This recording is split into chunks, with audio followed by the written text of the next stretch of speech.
अब बच्चों के मन में सवाल होगा कि सर जो टॉपिक हटा दिए गए बिल्कुल ही बुक से ही नहीं, अभी बुक के अंदर ही नहीं दिए गए हैं, तो क्या उन टॉपिक्स को कवर करोगे? कि भैया एनसीईआरटी ने जो है आप पे काफी रहम खाया है, सीबीएसई वालों ने आप पे काफी रहम खाया। दूसरी बात ये है कि इसमें से काफी सारा टॉपिक को डिलीट कर दिया। बच्चे जो हैं पढ़ाई लिखाई कर रहे हैं कि नहीं कर रहे, है ना? अगर नहीं कर रहे हैं तो ये आदमी आ जाएगा और आ करके आपका सारा चिप्स खा जाएगा, समझ रहे हो? आपका समय हो गया समाप्त। आपको पता है तो कॉर्बेट अगर जाना हो तो कहां जाना पड़ेगा? अगर आप ये सोचो कि नैनीताल शहर के अंदर कॉर्बेट टाइगर रिजर्व है, तो नहीं है।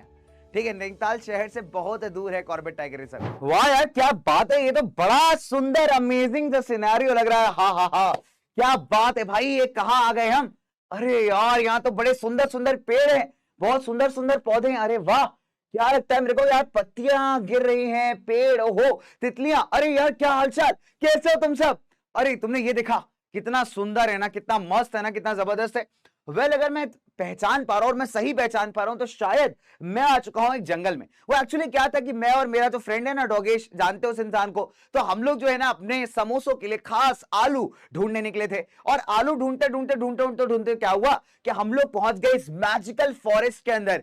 और मुझे बस एक बात का डर है, कहीं मुझे यहाँ पे शेर ना मिल जाए भाई, चीता ना मिल जाए। ओहो हो, अगर मिल गया तो क्या करेंगे? अरे मिल गया तो कुछ नहीं यार, उसको भी 2 समोसे खिलाएंगे नारी चटनी के साथ। उसके बाद बच्चों से बातें करेंगे, बहुत सारी मस्ती करेंगे, बिकॉज ये कहानी है जंगलों के बारे में, ये कहानी है जंगली जानवरों के बारे में, और ये कहानी है बहुत सारे पेड़ पौधों के बारे में। तो क्या तैयार हो? Are you excited? स्टार्ट करें इस कहानी को। चलो चलते हैं सीधा इस कहानी को स्टार्ट करते हैं, देखते हैं कि जंगल के अंदर क्या क्या राज छुपे हैं। Let's get start. तो बच्चों कैसे हो आप सब? चल गए तो मैं आ चुका हूं जंगल से बाहर, क्योंकि अगर जंगल से बाहर नहीं आऊंगा तो आपको जंगल की खास बातें यानी खास राज कैसे बताऊंगा। तो स्वागत है मेरे सारे प्यारे उड़ानियंस का आपके अपने YouTube चैनल उड़ान के ऊपर, और आपके अपने द मोस्ट लविंग और सबसे प्यारे वाले जबरदस्त वाले प्लेटफॉर्म फिजिक्स वाला के ऊपर। तो बच्चों क्या हालचाल, कैसे हैं आप सब? मेरा नाम तो आप जानते ही हो, ठीक है? मैं कौन हूं भैया? मैं हूं आपका फ्रेंड, आपका गाइड, आपका मेंटोर, कुणाल दिस साइड। क्या हाल चाल बच्चों? सब बढ़िया चल रहा है जीवन में? सब अच्छा चल रहा है लाइफ में?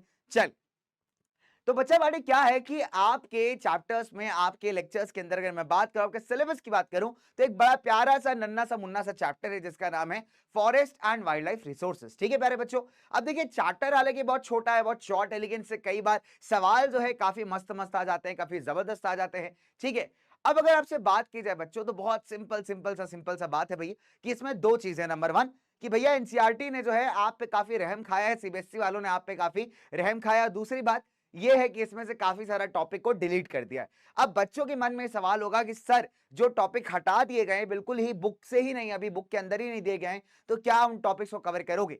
तो बच्चे इसका जवाब है बहुत सिंपल सा कि मैं पहले आपको पढ़ाऊंगा, जैसे मैंने बैचेस के अंदर भी पढ़ाया है। ठीक है, चाहे वो मैं उड़ान 1.2 बैच हो, चाहे उड़ान 3.0 बैचेस हो, तो जितने भी बच्चों ने में से चैप्टर पढ़ा हुआ है उन बैचेस के अंदर, वो सारे बच्चे जानते हैं कि सर ने एक काम जरूर किया है। वो नंबर 1, तो पहले तो जो आपके एनसीईआरटी की किताबों में एकदम जो फ्रेश वाली एनसीईआरटी, नई वाली एनसीईआरटी है, जितना कंटेंट दिया हुआ है पहले तो वो पढ़ाया है। उसके बाद हमारे बच्चों के लिए एक सरप्राइज है, और सरप्राइज ये है कि मैंने डिलीटेड पोर्शन का क्विक रिवीजन भी करवाया है। ठीक है, तो हमारे उड़ान वाले बच्चे चाहे कोई भी हो, चाहे हमारे बैच वाले बच्चे हो, चाहे हमारे उड़ान वाईटी वाले बच्चे हो, देखो बच्चे तो सारे इंपॉर्टेंट है, and that is why PW is an emotion, है ना? और चलो, तो इस वजह से हमारे प्यारे उड़ानियंस के लिए, हमारे प्यारे उड़ान वाले बच्चों के लिए एक खास स्पेशल गिफ्ट है। और स्पेशल गिफ्ट ये है कि मैं क्लास के लास्ट में, क्लास के एंड में आपके साथ रिवाइज करूंगा डिलीटेड वाला टॉपिक। ठीक है प्यारे बच्चों, सर्टेन है, डन है? तो पहले हम लोग वो पढ़ेंगे जो एनसीईआरटी के अंदर दिया हुआ है। इसको पढ़ने के बाद जो है मैं आपको एक क्विक रिकॉल कराऊंगा, क्विक रिवीजन कराऊंगा आपके डिलीटेड पार्ट्स का। कुछ केस स्टडीज हम लोग करेंगे, कुछ सवाल करेंगे, कुछ जवाब करेंगे। तो चलिए स्टार्ट करते हैं हमारे आज का सेशन हमारे प्यारे प्यारे फ्रेंड्स के साथ। एंड क्या क्या पढ़ने वाले हैं बच्चों? नंबर 1 हम लोग क्या क्या पढ़ने वाले हैं? नंबर 1 हम लोग पढ़ने वाले हैं यहाँ पे बायोडायवर्सिटी के बारे में, हम लोग पढ़ने वाले हैं कंजर्वेशन के बारे में, जिसको हिंदी में आप संरक्षण कहते हैं। ठीक है, हम लोग यहाँ पे पढ़ने वाले हैं कम्युनिटी और कंजर्वेशन के बारे में, और उसके बाद जो है हम लोग बात करेंगे बहुत सारे सवालों की, बहुत सारे क्वेश्चंस की। ठीक है, चलिए तो आगे बात करते हैं प्यारे प्यारे बच्चों की। चलिए बहुत ही बढ़िया। तो भाई क्लास का जो मॉनिटर है हमारा अपना प्यारा भाई डगलस भैया, तो डगलस भैया आप जानते हो कि हर क्लास में आपके साथ आता है, इस आदमी का काम है आपके सारे नोट्स को चेक करना, आपकी सारी देखना, इस बात को समझना कि भैया हमारे बच्चे जो हैं पढ़ाई लिखाई कर रहे हैं कि नहीं कर रहे हैं, है ना। अगर नहीं कर रहे हैं तो ये आदमी आ जाएगा और आ करके आपका सारा चिप्स खा जाएगा, समझ रहे हो। हाँ, चिप्स का पैकेट इसको बहुत पसंद है, तो बचा के रखना चिप्स इससे, पहली बता रहा हूँ। नहीं बात मत कहना कि सर वो डगलस आके चिप्स खा गया, ये बहुत नालायक टाइप का आदमी, बहुत नालायक मॉनिटर है, ठीक है। चल, तो हमारे सारे बच्चों में हमेशा आपसे क्या कहता हूँ बेटा, कि जब भी पढ़ाई किया करो हमेशा खाने पीने के लिए कुछ रख लिया करो। खाने पीने से मेरा मतलब कढ़ाई पनीर बटर नान नहीं होता, खा के पता चलो तुम सो गए, ठीक है। खाने पीने से मेरा मतलब है कुछ लाइट स्नैक्स टाइप का रख लिया करो, कुछ पीने के लिए बढ़िया सा पानी वानी रख लिया करो, जूस वूस रख लिया करो, जो भी तुम्हें पसंद हो। इससे क्या होगा, दिमाग भी चलता रहेगा, हाथ भी चलता रहेगा, पेट में भूख भी नहीं लगेगी, बिकॉज जब आपको भूख लगती है तो आप बहुत डिस्ट्रैक्ट हो जाते हो, ठीक है। चलिए, अब इसी के साथ हम लोग आगे बढ़ते हैं। विधायक जी आपको हर बार एक नई कहानी सुनाते हैं और आज भी जो है विधायक जी आपको एक नई कहानी सुनाने वाले हैं। तो हेलो दोस्तों, क्या हालचाल। तो आप आज, अब रो तुझे एक मस्त कहानी सुनाता हूँ, हुई। तो हमारे विधायक जी आपको एक जो है मस्त जबरदस्त वाली कहानी सुनाने वाले हैं। चलिए आगे बात करते हैं फटाफट से ना। अगर मैं बात करूं बच्चों आपसे, तो बहुत सारी बातें हम लोग करेंगे यार। चलिए लेट्स टॉक। तो विधायक जी आपसे एक सवाल पूछना चाहते हैं। देखिए एक सवाल, ये बहुत ही कॉमन सवाल है, मतलब एक ऐसा क्वेश्चन, एक ऐसा सवाल है जो हमारे मैक्सिमम जनता को, मैक्सिमम बच्चों को आता होगा। डन। चलिए आइए बात करते हैं, फटाफट से आपके लिए टाइमर लगाएंगे यहाँ पे 15 सेकंड्स का, और 15 सेकंड्स के बाद जो है यहाँ पे बात करेंगे हमारी। चलिए, तो बहुत सिंपल है यार, कॉर्बेट टाइगर रिजर्व कहाँ पे लाई करती है, मध्य प्रदेश, उत्तर प्रदेश, उत्तराखंड या फिर आपका उड़ीसा, ठीक है। तो चार ऑप्शन है आपके पास, सारे प्यारे प्यारे बच्चे स्टार्ट कर लीजिए जल्दी से, ठीक है। तो मध्य प्रदेश, उत्तर प्रदेश, उत्तराखंड या उड़ीसा, आपको क्या लगता है यार कि कहां लाई करती है हमारी कॉर्बेट टाइगर रिजर्व। डन। चलिए, तो बहुत सिंपल है बच्चे, आपका समय हो गया समाप्त, आपको पता है। तो कॉर्बेट अगर जाना हो तो कहां जाना पड़ेगा, कॉर्बेट जाने के लिए अपने को जाना पड़ेगा उत्तराखंड। अब बहुत सारे लोगों को लगता है जो कॉर्बेट नहीं गए, मैं आपको बताता हूं, लोगों के मन में एक सबसे बड़ा कंफ्यूजन है। कंफ्यूजन क्या है कि कॉर्बेट लाई करता है नैनीताल उत्तराखंड में। देखिए नैनीताल डिस्ट्रिक्ट लगता है, अगर आप ये सोचो कि नैनीताल शहर के अंदर कॉर्बेट टाइगर रिजर्व है, तो नहीं है, ठीक है। नैनीताल शहर से बहुत दूर है कॉर्बेट टाइगर रिजर्व, वो नैनीताल इलाका लगता है, डिस्ट्रिक्ट लगता है, जिला लगता है, यानी ऑन पेपर्स आप कह सकते हो कि नैनीताल डिस्ट्रिक्ट में।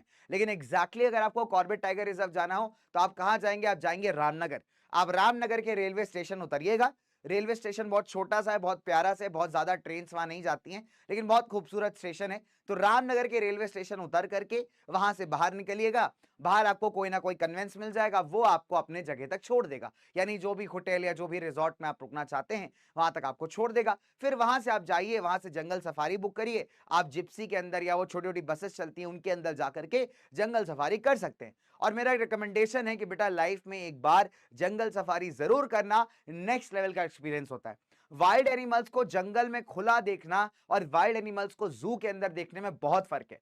जू के अंदर वो बंद होते हैं, है ना, तो बहुत दुखी होते हैं, बहुत परेशान होते हैं। और वही जंगली जानवर जब आप देखोगे कि आपके खुले में होते हैं जंगल के अंदर, तो उनका जो ऑरा है, उनका जो आप कह सकते हो ओवरऑल अपीयरेंस है, बहुत जबरदस्त लगता है। एक लाइफ टाइम एक्सपीरियंस है, मैं 100% रिकमेंड करूंगा कि जंगल सफारी जरूर करना, चाहे अभी अपने पेरेंट्स के साथ करो या फिर मतलब जब भी आपको समय मिले, जब भी आप बड़े हो जाओ, जब भी आपका मन करे, लेकिन लाइफ में एक बार जरूर करना, इट्स अ वर्थ एक्सपीरियंस, ठीक है। आगे बात करते हैं ना। तो फिलहाल इसका सही जवाब क्या था, इसका सही जवाब था बेटा उत्तराखंड, ठीक है। तो करेक्ट आंसर क्या है इसका, करेक्ट आंसर इज उत्तराखंड। ये क्वेश्चन कई बार जो है आपका पूछा जाता है। चलिए आइए बात करते हैं फटाफट से हम लोग आगे, लेट्स मूव फर्दर। चलो, तो अगर हम लोग यहाँ पे बात करेंगे बच्चे, तो एक बड़ी मस्त कहानी आती है। चलिए, तो कहानी कुछ ऐसी है कि अगर हम लोग बात करें हमारे ह्यूमन बींग्स यानी हम लोग क्या है, हम लोग लालची लोग हैं। तो हम लोग भैया इस अर्थ के ऊपर अकेले नहीं रहते। अगर आप बात करो तो ह्यूमन बींग्स क्या है, हमारे अर्थ के ऊपर अकेले नहीं रहते। हम लोग ये वर्ल्ड को शेयर करते हैं बहुत सारे लोगों के साथ। किसके साथ, प्लांट्स यानी पेड़ पौधे, एनिमल्स यानी जंगली जानवर, ठीक है, और उसके बाद माइक्रो ऑर्गेनिजम्स यानी वो ऑर्गेनिज्म जो आपको नेकेड आई से दिखते नहीं, है ना, जिनके लिए आपको माइक्रोस्कोप लगाना पड़ता है। उसके बाद माइक्रोस्कोप में आपको धीरे धीरे छोटे छोटे ऑर्गेनिजम्स दिखाई देते हैं। तो अगर आप बात करोगे तो इस दुनिया में बच्चे हम लोग अकेले नहीं है। और वो बात अलग है कि हमने इस दुनिया को ना अपना पप्पा का जागीर समझ लिया है। कहने का मतलब है कि हमको ऐसा लगता है कि भैया नेचर ने सारी चीजें हमको फ्री में दी है, और फ्री में मिली हुई चीज का तो क्या ही इस्तेमाल किया जाता है हम सबको पता है। मुझे आज भी याद है यार, आज भी अगर मैं जाऊं अपने होम टाउन जाता हूं, तो हमारे यहाँ गर्मियों में ना बड़ा सेवा भाव किया जाता है। आप देखोगे तो गर्मियों में शरबत बांटा जा रहा है पानी का, है ना, फ्री फ्री पानी लगाया जा रहा है। तो एक बात देखने में बड़ी मजा आती है वहां पे कि भैया वहां पे जब शरबत अरबत लगाया जाता है तो लोगों की क्या भीड़ टूटती है यार। मतलब फ्री के चक्कर में आप देखोगे एकदम आतंक मच जाता है भैया कि फ्री मिल रहा है, सब फ्री मिल रहा है, ठीक है, फ्री के चक्कर में। तो जहां भारत में फ्री दिखाई दे जाए, आप देखोगे वहां आपको भीड़ दिखाई देगी, by one get one free, सीधा भीड़ आपको दिखाई देगी दुकान के अंदर। तो फ्री शब्द से हमको बहुत ज्यादा प्यार है ना। और सिर्फ इंडिया की बात नहीं, पूरे वर्ल्ड की बात करिए कि फ्री शब्द से हमको बहुत ज्यादा प्यार है। और एज अ रिजल्ट आप देखते हो कि हमें लगा कि नेचर ने सब कुछ हमें फ्री दे दिया है, अगर फ्री ही दे दिया है तो लूटो भैया, क्या दिक्कत है ना। तो हमने क्या कर डाला, हमने सब लूटपाट मचा डाली, सारे रिसोर्सेज को ओवर यूज कर डाला, सारे रिसोर्सेज को ओवर यूटिलाइज कर डाला, जरूरत से ज्यादा यूज कर डाला, है ना, लालच को सेटिस्फाई करने के लिए। एज अ रिजल्ट हम लोग क्या देखते हैं, ठीक है, एज अ रिजल्ट हम लोग क्या देखते हैं कि जो हमारे रिसोर्सेज हैं वो धीरे धीरे खत्म हो रहे हैं। अब मजे की बात यह है कि हम लोग एक छोटी सी बात नहीं समझ पाते कि हम सारे लोग एक दूसरे पे डिपेंडेंट है अपने सर्वाइवल के लिए। अब मान लो इस दुनिया से पेड़ पौधे खत्म हो जाएं, जंगली जानवर खत्म हो जाएं, या जिन जानवरों को आप चिकन तंदूरी बना खाते हो अगर वो बचे ही ना। आप जस्ट इमेजिन करो कि अगर दुनिया में सारे चिकन खत्म हो जाए, चिकन आपका एक्सटिंक्ट हो जाए, मुर्गा एक्सटिंक्ट हो जाए, तो क्या करो, कहां चिकन तंदूरी खाओगे भाई। ना चिकन तंदूरी बनेगा, ना बटर चिकन बनेगा, ना चिकन काली मिर्च बनेगा, ना चिकन कोफ्ता बनेगा, चिकन का कोई सामान बन ही नहीं सकता। फिर क्या करोगे तुम लोग, बकरी खाना स्टार्ट कर दोगे, मटन खाना स्टार्ट कर दोगे। अब मान लो सारी बकरियां खत्म हो जाए, तो सारी बकरियां खत्म हो जाएंगी तो मटन कहां से खाओगे, मटन की डिश कहां से बनेगी। नॉर्मल सी बात है। अब जो लोग नॉन वेजिटेरियन खाते हैं उनकी तो हालत खराब हो जाएगी, ठीक है। अब वो लोग क्या करेंगे, वो लोग सब्जियों पे टूट पड़ेंगे। अब मान लो सब्जी भी खा गए सारी, अब सब्जी भी नहीं बची, पेड़ पौधे भी नहीं बचे, तो क्या करोगे भैया, तो भूखे मर जाओगे, है कि नहीं भाई, नॉर्मल सी बात है। तो अगर आप देखोगे तो सारी चीजों को हम डिस्ट्रॉय करते जा रहे हैं और इस बात को नहीं समझ रहे कि हमारा सर्वाइवल, हमारा जिंदा रहना भी हम सबके ऊपर डिपेंडेंट है। यानी हम एक दूसरे पर निर्भर करते हैं अपने सर्वाइवल के लिए। We are interdependent on each other, right. फिर अगर आप देखोगे जो प्लांट्स, एनिमल्स, माइक्रो ऑर्गेनिजम्स है ना, यही सब मिल करके उन चीजों को रिक्रिएट करते हैं जो हमारे सर्वाइवल के लिए जरूरी है। क्या क्या चाहिए, हमें हवा चाहिए ताकि हम सांस ले सके, है ना, हमको क्या चाहिए, अच्छा पानी चाहिए ताकि हम पी सके, हमको मिट्टी चाहिए जिसमें पेड़ पौधे उगा सकें, अनाज उगा सके, तब जाकर के सर्वाइवल मुश्किल नहीं होगा, है ना, तब जाकर के हम सर्वाइव कर पाएंगे। अगर आप देखो तो हम लोग क्या कर रहे हैं बच्चे, अगर आप देखोगे तो हम लोग क्या रिलीज करते हैं, कार्बन डाइऑक्साइड। अब सोचो अगर प्लांट्स नहीं होते, अगर पेड़ पौधे खत्म हो जाए, तो जो हमारी रिलीज की गई जो CO2 है उसको अब्सॉर्ब कौन करेगा, नॉर्मल सी बात है। तो अगर आप साफ हवा, शुद्ध हवा में सांस ले पाते हो तो उसका बहुत बड़ा क्रेडिट जाता है प्लांट्स को। अगर आप देखोगे हम क्या रिलीज कर रहे हैं, हम गंदी हवा रिलीज कर रहे हैं, हम कार्बन डाइऑक्साइड रिलीज कर रहे हैं, ठीक है, CO2 हम लोग मस्त निकाल रहे हैं। अब ये सारा CO2 कौन लेके जा रहा है, आपका प्लांट्स। पेड़ पौधे क्या करते हैं, CO2 को अब्सॉर्ब कर लेते हैं, अपना मस्त खाना बनाते हैं, ठीक है, मस्त कढ़ाई फोटोसिंथेसिस बनाते हैं अपना, कढ़ाई फोटोसिंथेसिस, फोटोसिंथेसिस बटर मसाला, है ना, कढ़ाई फोटोसिंथेसिस बटर मसाला, तो बहुत सारी चीजें बनाते हैं वो लोग अपनी बढ़िया बढ़िया। लेकिन बदले में आपको क्या देते हैं, बदले में आपको शुद्ध हवा देते हैं, यानी ऑक्सीजन देते हैं। तो आप उनको गंदगी दे रहे हो, उस गंदगी को यूज करके फिल्टर करके वो आपको एक बढ़िया ऑक्सीजन बना के दे रहे हैं, जिसको आप ब्रीथ कर रहे हो तो सर्वाइव कर रहे हो। अगर मान लो कि सारे पेड़ पौधे खत्म हो गए, सारे पेड़ पौधे बचे ही नहीं दुनिया में, तो क्या हमारा सर्वाइवल पॉसिबल है, हम नहीं सर्वाइव कर पाएंगे, है ना प्यारे बच्चों। तो इसी वजह से आप देखोगे कि हर एक इंसान जो है किसी ना किसी पे निर्भर करता है, किसी ना किसी पे डिपेंडेंट है अपने सर्वाइवल के लिए, अपने जिंदा रहने के लिए, है ना। तो जिंदा रहने के लिए तेरी कसम पेड़ पौधे जरूरी है सनम, है कि नहीं भाई। तो बिना पेड़ पौधों के, बिना माइक्रो ऑर्गेनिजम्स के, बिना वाइल्ड लाइफ के जिंदा रहना बहुत ज्यादा मुश्किल हो जाएगा, है ना। चलिए आगे बात करते हैं बच्चों। नाउ अब देखिए इंपॉर्टेंट क्या है, तो एक बड़ा प्यारा, बड़ा खूबसूरत सा शब्द आता है, यानी बायोडाइवर्सिटी। देखिए बायो शब्द का मतलब होता है जीवन, यानी लाइफ, और डाइवर्सिटी शब्द का मतलब होता है वेरिएशन, मतलब कितना वैरायटी आपके पास अवेलेबल है। अब फॉर एग्जांपल आपने देखा होगा जब कभी जन्माष्टमी आती है तो कन्हैया जी को 56 प्रकार का भोग लगता है। 56 प्रकार का भोग मतलब 56 टाइप की डिशेस हम लोग भगवान को चढ़ाते हैं कि भगवान जी आपका बर्थडे है, आपके लिए हैप्पी बर्थडे, शुभ जन्माष्टमी, आप क्या करिए, डिशेस को खाइए, है ना। जब हम लोग कई बार आपने देखा होगा गणपति बप्पा को जब हम लोग अपने घर में स्थापित करते हैं, तब भी हम बहुत सारी चीजें जो है भगवान जी को अर्पण करते हैं, भगवान जी को कहते हैं भगवान जी हमारी तरफ से ये गिफ्ट्स आप एक्सेप्ट करिए। तो अगर आप देखोगे तो इसमें क्या है, वैरायटी है।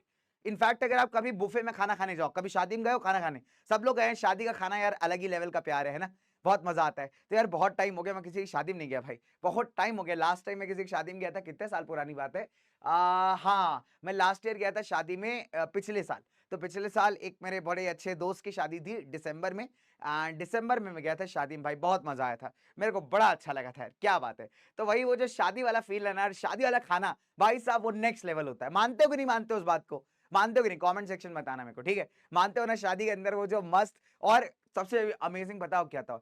सबसे अमेजिंग वो शादी होती है जहाँ पे एकदम खाने के लिए ना कभी-कभी मारा-मारी हो जाती है।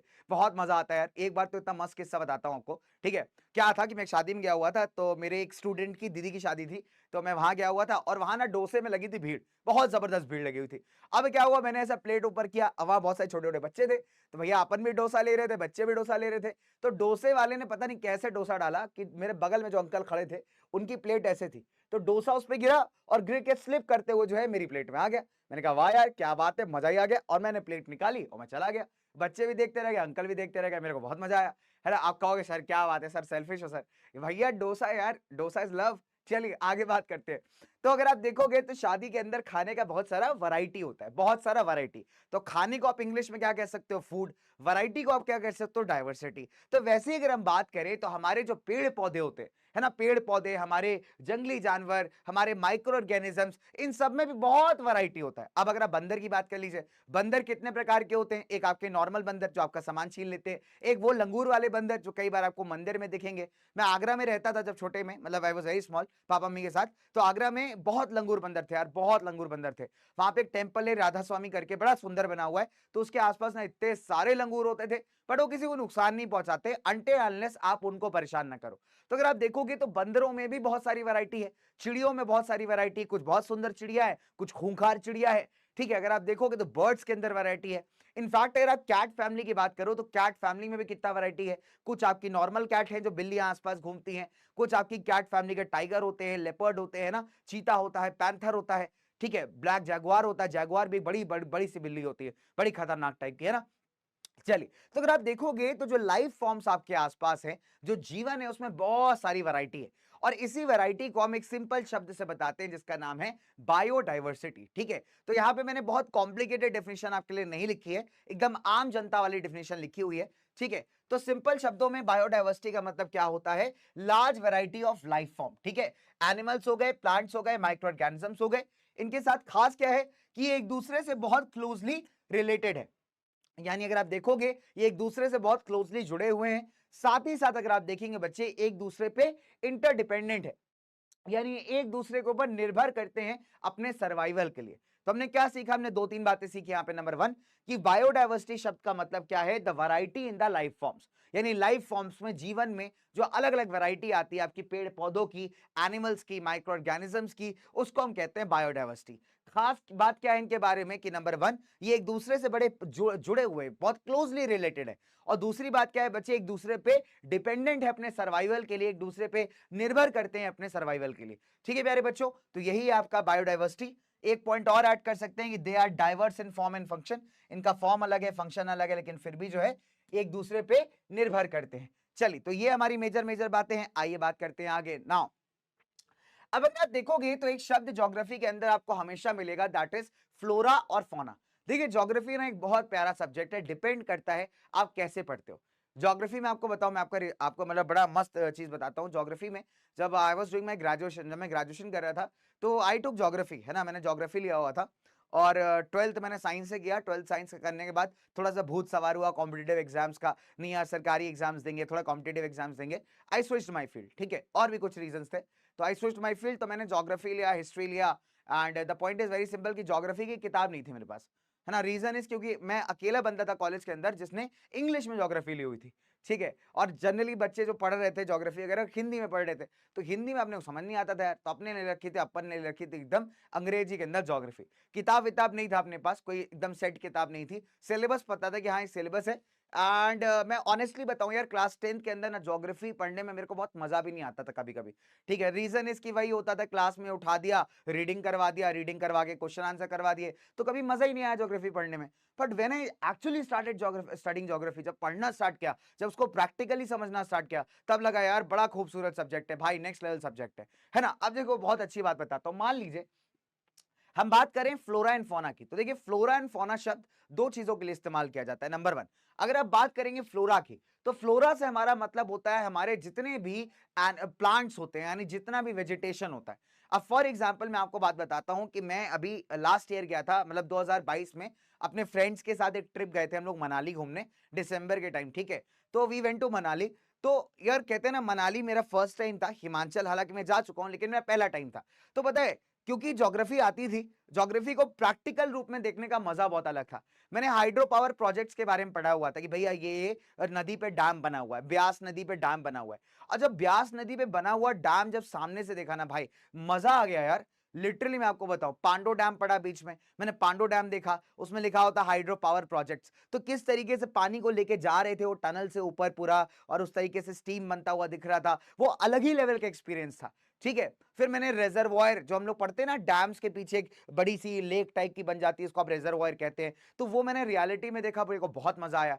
फिर जो सेडिमेंट्री रॉक्स के बारे में हम पढ़ते हैं ना, वो मैंने देखा यार कि जब हमारी जो कार थी वो जा रही थी, है ना, तो उसमें ना ऊपर बहुत सारे पत्थर थे, और पत्थर में लिटरली लेयर्स दिखाई दे रही थी। तो समझ में आ रहा था कि अच्छा ये सेडिमेंट्री रॉक है। ओहो क्या बात है, बहुत जबरदस्त। ठीक है, और एक बहुत मजेदार बात बताता हूं आपको इस चैप्टर से, कि यहाँ पे ना हिमालयन फीजेंट करके एक बर्ड होती है। तो मैं जब ये चैप्टर पहले पढ़ा हुआ था, तो आई वेंट टू, मतलब मैं गया था कुछ रिलीजियस पर्पसेस से, है ना, आई वेंट टू माता वैष्णो देवी। तो श्राइन है, आप सब बच्चों को पता है, बहुत सारे फेमस श्राइन है ना। तो वहां पे अगर आप देखोगे तो वहां पे एक नया रास्ता है जिसके बीच में थोड़ा जंगल जंगल वाला एरिया है। तो वहां पे ना हिमालयन फिजेंट सामने घूमता हुआ दिखा था, and I was so amazed. मेरे को लगा वाह यार, इसको मैं किताब में पढ़ के आ रहा हूँ और ज्योग्राफी पढ़ के आ रहा हूँ उसके बारे में, और ये सामने दिख रहा है, कितना अमेजिंग है भाई। तो ये होता है बच्चे रियल लाइफ एक्सपीरियंसेस, है ना, और ये होता है जब आप सब्जेक्ट को समझ करके करते हो ना। आगे बात करते हैं हम लोग यहाँ पे। तो जब हम बात करेंगे फ्लोरा एंड फौना की, ठीक है, देखिए बहुत सिंपल है, इसको थोड़ा और बढ़िया कर लेते हैं। चलिए सुंदर सा पेन चूज कर लेते हैं, आइए बात करते हैं फटाफट से ना। अगर हम बात करेंगे फ्लोरा की, तो फ्लोरा किसको रिफर करता है बच्चे, आपके वेजिटेशन को, यानी जितने भी प्लांट्स होते हैं, रिफर्स टू वेजिटेशन। तो जितना भी आपका प्लांट्स होता है, पेड़ पौधा होता है, उसको हम क्या कहते हैं, फ्लोरा कहते हैं, वेजिटेशन। ठीक है, जितने भी हमारे प्लांट्स होते हैं। अच्छा, बहुत सारे बच्चों को एक कंफ्यूजन होगा कि सर जो एग्रीकल्चर में हम लोग अनाज उगाते हैं, क्या वो भी फ्लोरा के अंदर आता है? तो उसका जवाब है नहीं, क्योंकि जब हम फ्लोरा की बात कर रहे हैं तो हम यहाँ नेचुरल वेजिटेशन की बात कर रहे हैं, जो प्राकृतिक रूप से उग रही है। यहाँ पे जो अनाज उगाया जाता है उसमें ह्यूमन इंटरफेरेंस है, यानी हम लोग बीज डालते हैं खेत में, वो बीज जो है बड़ा होता है, फिर वो अनाज बनता है, फिर उसको आप काट के बेचते हो। तो वो फ्लोरा का पार्ट नहीं है। फ्लोरा की पार्ट जब आप बात कर, जब भी आप फ्लोरा की बात करेंगे तो आप ध्यान रखिएगा, हम नेचुरल वेजिटेशन की बात करें, यानी यहाँ पे एग्रीकल्चर वाले अनाज को हम नहीं काउंट करेंगे। We are only talking about natural vegetation. अब अगर हम बात करें अगला टॉपिक, यानी हमारा फौना, तो फौना के अंदर आप देखोगे तो फौना में जितने भी आपके एनिमल्स होते हैं ना, रिफर्स टू वाइल्ड लाइफ या रिफर्स टू एनिमल्स। तो जितने भी आपके जानवर होते हैं, जानवर के साथ साथ एनिमल्स हो गए, आपके बर्ड्स हो गए, तो जितनी भी चिड़िया हो गई, जानवर हो गए, ये सारे के सारे आपके काउंट हो जाते हैं किसमें बच्चों, फौना में। तो पूरे चैप्टर में आपको फ्लोरा और फौना वाला जो कॉन्सेप्ट है काफी ज्यादा देखने को मिलेगा। तो फ्लोरा से मतलब क्या है, जितना भी आपका नेचुरल वेजिटेशन है, जितने भी आपके पेड़ पौधे हैं। और फौना से मतलब क्या है, जितने भी आपके जानवर हैं, जितनी भी आपकी चिड़िया वगैरह है, ये सारी की सारी किस में काउंट होती है, सारी की सारी काउंट होती है आपके फौना में। ठीक है प्यारे बच्चों, चलिए आगे बात करते हैं, लेट्स मूव फर्दर। अच्छा, अब अगर आप देखोगे तो बड़ी इंपॉर्टेंट सी बात है। अब हमने क्या किया है कि मैंने आपको बताया कि ह्यूमन बींग्स क्या है यार, ह्यूमन बींग्स बहुत लालची टाइप के मनुष्य, बहुत लालची टाइप के लोग हैं। हम लोग को क्या है, हर चीज को एकदम लूटना है, घसोटना है, हर चीज से अपना फायदा निकालना है। एज ए रिजल्ट हमने क्या किया कि जरूरत से ज्यादा हर चीज को ओवर यूटिलाइज कर दिया। अब इसका नुकसान ये हुआ है कि भैया चीजें खत्म होनी स्टार्ट हो गई। जब चीजें खत्म होनी स्टार्ट हुई तो हमको रियलाइज हुआ यार इनको बचाने की जरूरत है भाई, इनको कंजर्व करने की जरूरत है, इनको बचाने की जरूरत है यार। अगर नहीं बचाएंगे तो हमारे लिए कुछ भी नहीं बचेगा। तो वहां से कॉन्सेप्ट आया कंजर्वेशन का, कि क्या किया जाए, फॉरेस्ट एंड वाइल्ड लाइफ को यहाँ पे बचाया जाए, कंजर्व किया जाए। ठीक है, अब सवाल उठता है कि ऐसे क्या क्या कारण है कि जिसकी वजह से हमको कंजर्वेशन की जरूरत पड़ गई। ठीक है, ऐसा क्या किया हमने, ऐसा क्या कांड कर दिया जिसके चलते हमको कंजर्वेशन का रिक्वायरमेंट पड़ गया। नंबर 1, पहले हमने क्या किया, जो हमारी ह्यूमन एक्टिविटीज है, कौन कौन सी, डिफॉरेस्टेशन, जंगलों को काटना, हंटिंग यानी शिकार करना जंगली जानवरों का, माइनिंग एक्टिविटी करना यानी धरती को खोद करके मिनरल्स निकालना। तो इन सब चीजों से क्या हुआ है कि जो हमारी फॉरेस्ट एंड वाइल्ड लाइफ है वो काफी ज्यादा खतरे में पड़ गई। बिकॉज अगर आप जानवरों को मारोगे, आपने देखा होगा जैसे ब्रिटिशर्स थे, वो इतने नालायक टाइप के लोग थे, भैया फ्री फंड में अपने एंटरटेनमेंट के लिए शेर चीता मार देते थे। ठीक है, आज मैं बहुत बोर हो रहा हूं मेम साहब, चलिए काम करते हैं, शेर का शिकार करके आते हैं। शेर अच्छा खासा जंगल में बैठा है, अपनी जिंदगी बिता रहा है, उसके दिमाग में अलग ही एस्पिरेशन चल रहे हैं, आज मैं अपनी क्रश को मैसेज करूंगा इंस्टाग्राम पे, क्या मुझे वो रिप्लाई देगी, क्या शेरनी का रिप्लाई आएगा। और ये अपने ख्वाबों में खोया ही हुआ था, तब तक जो है ब्रिटिशर आया, इसको गोली मार के निकल गया फ्री फंड में। बेचारे शेर के सपने अधूरे रह गए, उसको यही नहीं पता आज तक कि उसके क्रश ने रिप्लाई किया कि नहीं किया। ठीक है, बेचारा शेर बैठा होगा, शेरनी का रिप्लाई आएगा, शेरनी को लग रहा है यार शेर रिप्लाई बैक क्यों नहीं दे रहा है, तो बेचारे की कहानी शुरू होने से पहले ही इसका ब्रेकअप हो गया है ना। अब शेरनी को क्या पता कि शिकारी मार के चला गया। तो अगर आप देखोगे कि ब्रिटिशर्स जो है इतने नालायक टाइप के लोग थे, और भी बहुत सारे लोग हुए पुराने जमाने के राजा महाराजा, फ्री में यार शिकार करना was a sport, hunting was a sport. कहते थे भैया शिकार करने चलते हैं, अच्छे खासे जंगली जानवर घूम रहे जंगल में बिना किसी टेंशन के, जबरदस्ती एक आदमी आया, तीर मार के शिकार कर दिया, गोली मार के शिकार कर दिया, मर गया जानवर। इस चक्कर में आप देखोगे तो कितना वाइल्ड लाइफ बर्बाद हो गया भाई। तो इंडिया में इसके अलावा अगर आप देखोगे डिफॉरेस्टेशन नंबर 1, इसकी शुरुआत कहां से हुई? ब्रिटिशर्स, नालायक चोर टाइप के लोग, इन्होंने क्या किया, जंगल काट के जो है ब्रिटेन का धन बढ़ा रहे हैं, है ना। ब्रिटेन में, अच्छा ब्रिटेन में रेलवे लाइन बिछाने के लिए, पटरी को बिछाने के लिए लकड़ी चाहिए, लोग अभी काटते हैं जंगल। ठीक है, अच्छा ब्रिटेन में कैरेजेस बनाने के लिए, कैरेजेस क्या होते हैं जिसमें आप बैठ के जाते हो ना, रेलगाड़ी का जो डब्बा होता है पहले लकड़ी का बनता था, उसके लिए लकड़ी चाहिए, चलो इंडिया के पेड़ काट देते हैं। इतने नालायक लोग थे यार, डिफॉरेस्टेशन करते चले गए भाई। ठीक है, फिर अगर आप देखोगे जब ब्रिटिश चले भी गए तो भी कुछ हालत में सुधार नहीं आया। रीजन क्या है कि हमारी जनसंख्या बढ़ती जा रही है। अब जनसंख्या को जो डिमांड्स है, क्या क्या डिमांड्स है, इनको रहने के लिए जगह चाहिए, खाने के लिए खाना चाहिए, तो ये सारे डिमांड्स को पूरा करने के लिए क्या चाहिए होगा, आपको जमीन चाहिए होगी। तो आपने क्या किया, जंगल काटने स्टार्ट कर दिए। एज ए रिजल्ट जो हमारा इन्वायरमेंटल बैलेंस है उसकी बच गई बैंड। तो डिफॉरेस्टेशन के चलते क्या हुआ, जो हमारा जंगल है पहले तो वो खराब हुए। अब जंगल में रहने वाला जो जंगली जानवर है बेटा, वो कहां जाएगा? 2 BHK का मकान तो खरीदेगा नहीं जाके, है ना, कि भैया भैया जंगल बर्बाद हो गए, 2 BHK का रेंट खाली है क्या? अच्छा, रेंट कितना पड़ेगा? 15,000 रुपए। ओहो, मेंटेनेंस कितना? 2,000 रुपए। अच्छा, बिजली का कितना आएगा? 1,000 रुपए। अच्छा, मतलब 18,000 रुपए है टोटल मिला के। हाँ भैया, वो क्या है, जंगल बर्बाद हो गए, काट दिया, तो हमने सोचा रेंट पे शिफ्ट हो जाते हैं। अब सोचो कितना वियर्ड लगेगा अगर टाइगर आके तुम्हारे दरवाजे खटखटा रहा, भैया मकान खाली है क्या, रेंट पे लेना है। सोचो, टाइगर आ रहा है तुम्हारे दरवाजे खटखटा रहा, भैया वो जंगल काट दिए हैं, परिवार के साथ आए हैं, वाइफ है मेरी, 2 बच्चे हैं, और रेंट पे मकान चाहिए, खाली है क्या? ठीक है, पॉसिबल नहीं है ना यार। उनका घर देखो जंगल है, वो तुम्हारे घर में आके नहीं रह सकते 2 BHK के फ्लैट में, 3 BHK के फ्लैट में, है ना। ऐसा नहीं कि घर घर जाके ढूंढेंगे, भैया किराए पे कमरा खाली है क्या है। सोचो, हाथी आ रहा है, हाथी मांग रहा है, भैया जंगल बर्बाद हो गए, किराए पे कमरा खाली है क्या, वो हमारी जो वाइफ है उनको लेकर के आना है थोड़ा। ठीक है, बहुत वियर्ड लगेगा ना अपने आप में। तो वही वाला सिनेरियो यार यहाँ पे। तो आपने क्या किया, आपने डिफॉरेस्टेशन किया, जंगल बर्बाद किए, एज ए रिजल्ट क्या हुआ, हमारे जंगलों को नुकसान हुआ, साथ ही साथ वहां रहने वाले ऑर्गेनिजम्स को भी नुकसान हुआ। अब अगर आप देखेंगे बच्चे, तो हमने क्या किया, हंटिंग, शिकार करना स्टार्ट कर दिया। एज ए रिजल्ट जो वाइल्ड लाइफ पॉपुलेशन है वो डिक्लाइन होती जा रही है। अब आप देखिए माइनिंग एक्टिविटी, माइनिंग एक्टिविटी में क्या होता है, आप जमीन में बड़े बड़े गड्ढे करके जो है जेसीबी की खुदाई करके आप क्या करते हो, अंदर से मिनरल्स निकालते हो। अब आपने मिनरल्स निकाल के बेच दिए। अब मान लीजिए उस इलाके में मिनरल्स खत्म हो गए, तो आप क्या करोगे, उस इलाके को वैसे ही छोड़ के चले जाओगे, है कि नहीं भाई। आपको क्या लेना देना, अब आपका काम तो निकल गया, लेकिन बेचारे जो आस पड़ोस के लोग हैं ना उसमें खेती बाड़ी कर सकते हैं, ना वहां जंगल ग्रो करेगा, ना वहां पेड़ पौधे ग्रो करेंगे, और बेचारा कोई जंगली जानवर अगर आसपास से जा रहा होगा तो इतने बड़े से गड्ढे में गिर भी तो सकता है। अब तुम सोचो, हाथी अपने सपने सजा के जा रहा है ना, मस्त एकदम सूंड हिलाता हुआ चला जा रहा है, हाथी बनूं उड़ता फिरूं मस्त गगन में, ओ अरे भैया ये क्या हो गया, है ना, चलते चलते जो है हाथी सूंड हिलाता हुआ जा रहा है, एकदम से गड्ढा आया बड़ा सा और उसमें घुस गया। अब बेचारे हाथी के सपने भी टूट गए, उसकी पैर भी टूट गए, है ना, पूंछ टूटी वो अलग। तो अगर आप देखोगे तो यहाँ पे बहुत सारा नुकसान है भाई। ठीक है, आगे बात करते हैं ना, कंजर्वेशन से क्या होता है, जो हमारा इकोलॉजिकल डाइवर्सिटी है बेटा वो प्रिजर्व होता है। इकोलॉजिकल डाइवर्सिटी मतलब जो अलग अलग तरीके के प्लांट फॉर्म्स, लाइफ फॉर्म्स आपको मिलते हैं, अगर वो खत्म हो जाएंगे, अगर आप उनको बचाओगे नहीं, तो आगे फ्यूचर जनरेशन क्या करेगी फिर, है ना। अब अगर हम बात करें इससे क्या होता है बच्चे, हमारे जो लाइफ सपोर्ट सिस्टम्स है, क्या क्या है हमारे लाइफ सपोर्ट सिस्टम्स, पानी, हवा, है ना, सॉइल, मिट्टी, ये सब भी बचता है भाई। अगर आप इनको नहीं बचाओगे तो हम भी जिंदा नहीं रह पाएंगे, है ना। अब अगर मैं बात करूं बच्चे, ये genetic diversity of plants and animals को भी प्रिजर्व करता है। जैसे फॉर एग्जांपल, इसका बड़ा अच्छा एग्जांपल समझते हैं। देखिए मान लीजिए क्या हुआ कि आज से आने वाले अगले 15-20 सालों के अंदर जो है एनवायरमेंट कंडीशंस और बदल गए, और हमारे देश की, हमारे विदेशों के, हमारे वर्ल्ड की जनसंख्या और बढ़ गई। तो बच्चे अब डेफिनेट सी बात है ना कि आपको उनको खाना भी ज्यादा देना पड़ेगा।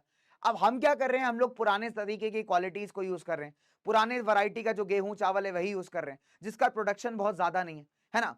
अब मान लीजिए कि हम लोग क्या करते हैं कि गेहूं चावल सब खत्म कर देते हैं, है ना, तो क्या होगा बच्चे, आगे आने वाली जनरेशन के लिए कुछ बचेगा ही नहीं। और आगे अगर आने वाली जनरेशन के लिए आपको कुछ और बढ़िया बनाना है, कुछ और एडवांस बनाना है, तो जरूरी है कि आज आपके पास जो अवेलेबल है उसको प्रिजर्व करो, बिकॉज उसी का इस्तेमाल करके आप कुछ और बढ़िया बना सकते हो। अब मान लीजिए कि हमारे साइंटिस्ट को क्या करना है, चावल की एक ऐसी प्रजाति बनानी है, चावल का एक ऐसा वैरायटी बनाना है जिसमें कीड़े ना लगे, यानी जब चावल का धान लगाया जाए तो उसमें कीड़े ना लगे, वो खराब ना हो, है ना। और ये कैसे पॉसिबल होगा, तो हमारे साइंटिस्ट क्या करेंगे, जो चावल है जो अभी प्रेजेंट मोमेंट पे हमारे पास है, उसके जीन्स में कुछ कुछ चेंजेस करेंगे, जिसको आप कई बार जेनेटिक इंजीनियरिंग भी कहते हो, आजकल की जाती है। तो उसके जीन्स में कुछ कुछ मॉडिफाई करके एक नई प्रजाति बनाई जाएगी। अब वो नई प्रजाति ज्यादा स्ट्रांग होगी। लेकिन ये सारी चीजें तभी पॉसिबल है जब आप आज प्रेजेंट चीजों को बचा पाओगे। इसीलिए कंजर्वेशन इंपॉर्टेंट है, ताकि जेनेटिक डाइवर्सिटी को बचाया जा सके, किसकी, हमारे पेड़ पौधों की। ठीक है प्यारे बच्चों, तो ये कुछ कारण है जिसके चलते आपका कंजर्वेशन इंपॉर्टेंट है। अब ये क्वेश्चन आपसे क्या है कि 3 नंबर में पूछ सकता है कि व्हाई इज कंजर्वेशन नीडेड। तो 3 नंबर के अंदर जो है आप सारे पॉइंट्स लिख करके आ सकते हैं, पॉइंटर्स बना के आ सकते हैं। ठीक है बच्चों, चलिए अब बहुत सिंपल है कि जब बच्चों को देखो, बच्चों को आप जैसे फॉर एग्जांपल इसको आप ऐसा पॉइंट लिखना चाहते हो अपने किताब के अंदर, अपने नोटबुक के अंदर। बहुत सारे बच्चे क्या होते हैं, सेंटेंस को फ्रेम नहीं कर पाते हैं। देखिए एक मैं बेसिक देसी जुगाड़ बताता हूं आपको सेंटेंस फ्रेम करने का। ठीक है, बहुत सारे बच्चे ना कई बार गलतियां करते हैं, कई बार मिस्टेक करते हैं, बच्चे सेंटेंस फ्रेम नहीं कर पाते। तो एक देखो बहुत सिंपल सा जुगाड़ होता है। अगर आप किसी स्पेसिफिक चीज के बारे में बात कर रहे हो, ठीक है, मतलब किसी पर्टिकुलर चीज के बारे में बात कर रहे हो, तो आप उसके एक आर्टिकल से स्टार्ट करते हो, जैसे फॉर एग्जाम्पल द हो गया, है ना। तो द से क्या स्टार्ट करोगे, हम पर्टिकुलर इस चीज के बारे में बात करें। फिर हम क्या लगाएंगे, किस टाइम में हम बात करें। तो टाइम के हिसाब से आप टेंस डिसाइड करोगे कि कौन से टेंस की बात की जा रही है, पुराने जमाने की बात की जा रही है, पास्ट में बात की जा रही है, प्रेजेंट में बात की जा रही है, फ्यूचर में बात की जा रही है। फिर उसमें थोड़ा थोड़ा प्रेपोजिशन का तड़का मार देना, है ना, प्रेपोजिशन है, कंजंक्शन, जो भी आपको रिक्वायर्ड है, और लास्ट में जो है उसको जाके कंप्लीट कर देना। अब फॉर एग्जाम्पल मान लीजिए कि मुझे पॉइंट नंबर 1 इसको एक प्रॉपर पॉइंट में लिखना है, तो मैं कैसे लिखूंगा, ह्यूमन एक्टिविटीज लाइक मतलब जैसे deforestation comma hunting comma mining have led. देखिए लेड की अगर मैं बात करूं तो लेड क्या है, आपका वर्ब का थर्ड फॉर्म है। देखो मैं एक तरीका बता रहा हूं आपको किस तरीके से आप सेंटेंस फ्रेम कर सकते हो, है ना। अगर आप देखोगे तो ये हैव, आपको क्या पता है कि हैव के साथ क्या यूज होता है, वर्ब का थर्ड फॉर्म। हमने पढ़ा है चीज, परफेक्ट टेंस पढ़ा हुआ हमने। ठीक है, तो हैव लेड, तो बहुत सिंपल सी बात है, लेड क्या है, थर्ड फॉर्म लगा हुआ है यहाँ पे। इससे पहले आपने क्या लगा लिया, हैव लगा लिया। तो have led to the decline in forest and wildlife, बन गया आपका पूरा पॉइंट। तो सिंपल से पॉइंटर से आपने क्या बना लिया, पूरा सेंटेंस बना लिया। कैसे, number 1, human activities like deforestation comma hunting comma mining comma have led to the decline in forest and wildlife. Done. Now ये तो पूरा प्रॉपर पॉइंट बना हुआ है। ठीक है, फिर इसको कैसे पॉइंट बना सकते हैं आप, it preserves our life systems, our life support systems, that is क्या क्या है हमारे life support systems, water, air and soil. ठीक है, एंड फिर ये हमारा पूरा पॉइंट बना हुआ है। ठीक है, तो इस तरीके से ध्यान रखा करिए कि छोटी छोटी चीजों को जोड़ करके आप पूरे सेंटेंस क्रिएट कर सकते हैं। ठीक है, तो अगर आपके पास छोटे छोटे पॉइंटर्स हैं, है ना, या आपके पास प्रॉपर एक पॉइंट दिया हुआ है, तो उसको किस तरीके से आप सेंटेंस में बदल सकते हो। बहुत सारे बच्चों के अंदर ये दिक्कत आती है कि सर हम आंसर नहीं लिख पा रहे, हम सेंटेंस नहीं लिख पा रहे।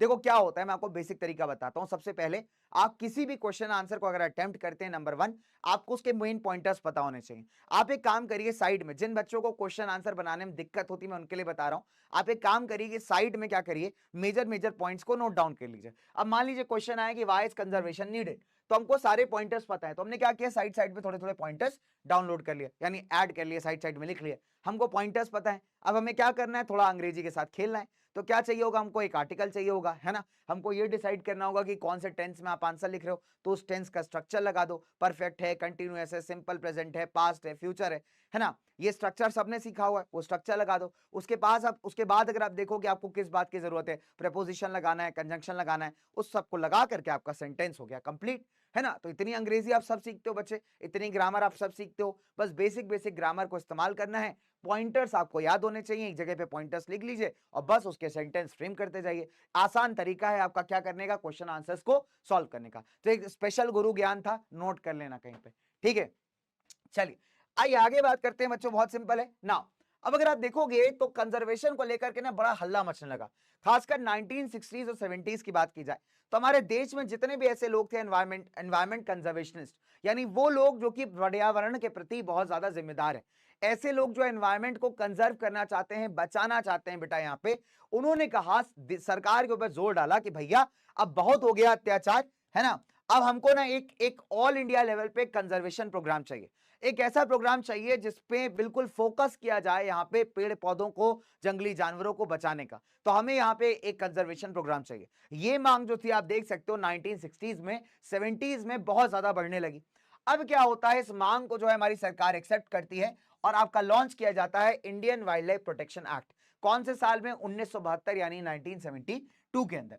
अब अगर आप देखेंगे तो इसमें क्या किया गया कि भारत में जितने भी ऐसे स्पीशीज ऑफ एनिमल्स हैं जिनको प्रोटेक्शन की जरूरत है, यानी जिनका आप कह सकते हो जो पॉपुलेशन है वो बहुत ज्यादा गिर गया है, बहुत ज्यादा कम हो गया है, इनकी प्रॉपर लिस्ट बनाई गई। अब लिस्ट क्यों बनाई गई? इसलिए बनाई गई ताकि पहचान करके इन जानवरों का प्रोटेक्शन किया जा सके, इनको बचाया जा सके। तो क्या किया गया बच्चों, यहाँ पे इन सबकी एक लिस्ट तैयार की गई, ठीक है, सारे जानवरों की अपने मस्त एकदम, ठीक है।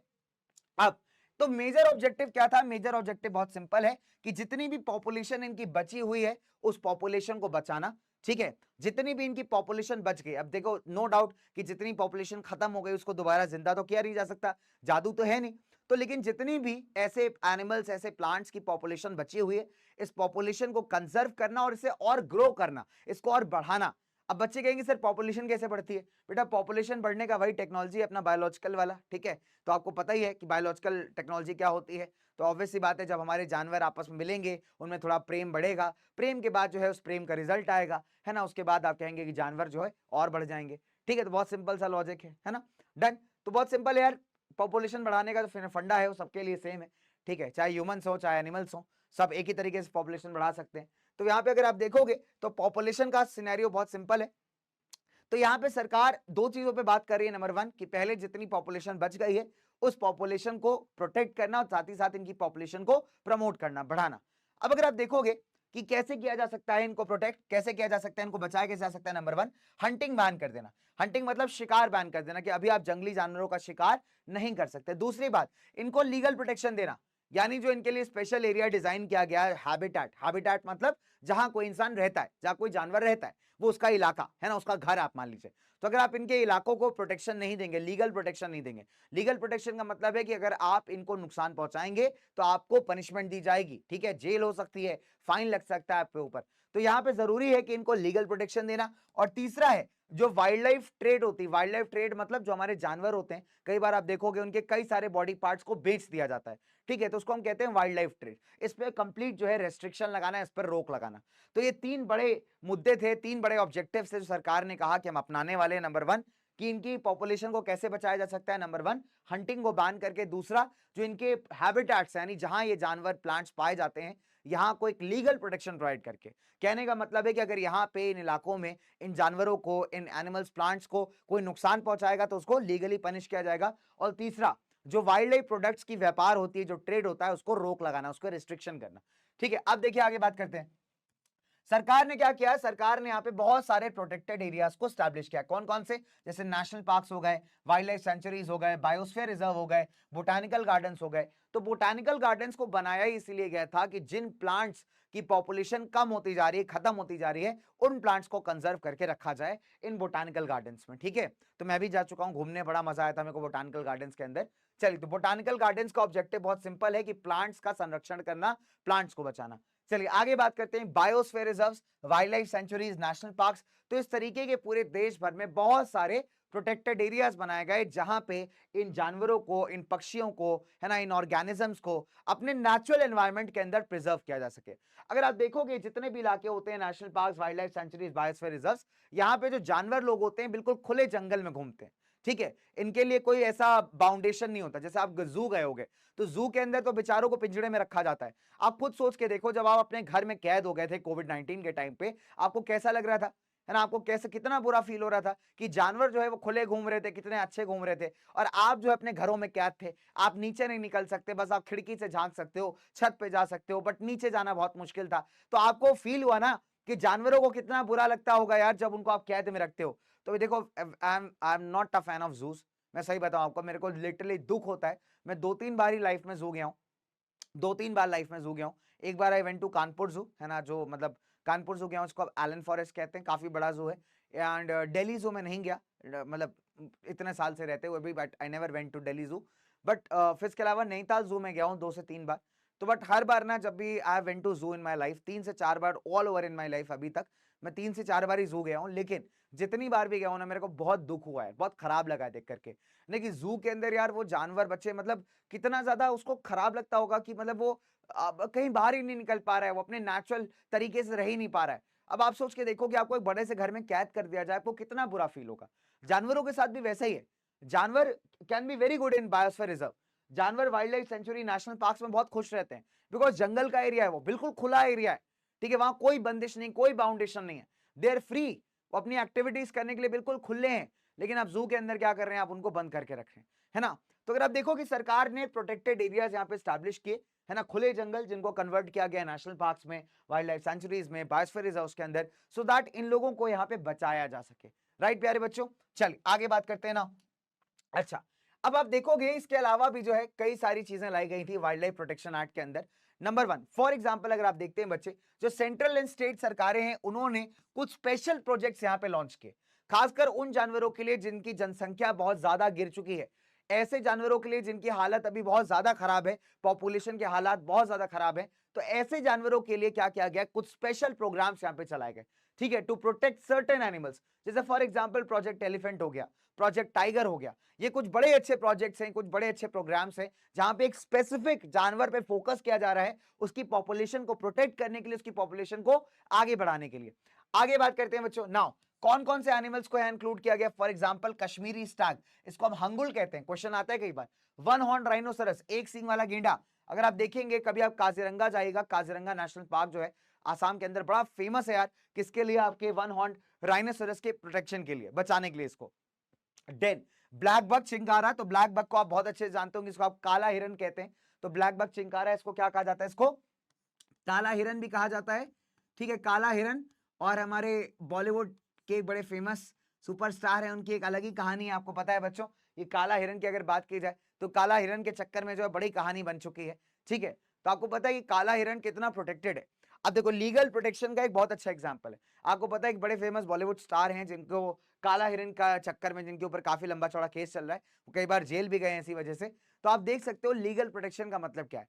तो काला हिरन एक ऐसा जानवर है, यानी आपका ब्लैक बक एक ऐसा जानवर है जिसको लीगल प्रोटेक्शन दी गई है, मतलब ये एंडेंजर्ड है, इसकी जनसंख्या वैसे ही कम है, और अगर इनको और मारा जाता है तो इनकी जनसंख्या और कम हो जाएगी। तो सरकार ने यहाँ पे लीगल प्रोटेक्शन लगा दिया, वाइल्ड लाइफ प्रोटेक्शन एक्ट लगा दिया, ठीक है। तो अगर आप इनको नुकसान पहुंचाते हो तो आपको लीगल एक्शन फेस करना पड़ेगा, जेल जाना पड़ सकता है, फाइन भरना पड़ सकता है, ये सारी चीजें आप पे एप्लीकेबल हो जाएंगी, ठीक है। तो बच्चे काला हिरन एक बहुत अच्छा एग्जाम्पल प्रेजेंट करता है कि किस तरीके से वाइल्ड लाइफ प्रोटेक्शन एक्ट काम करता है।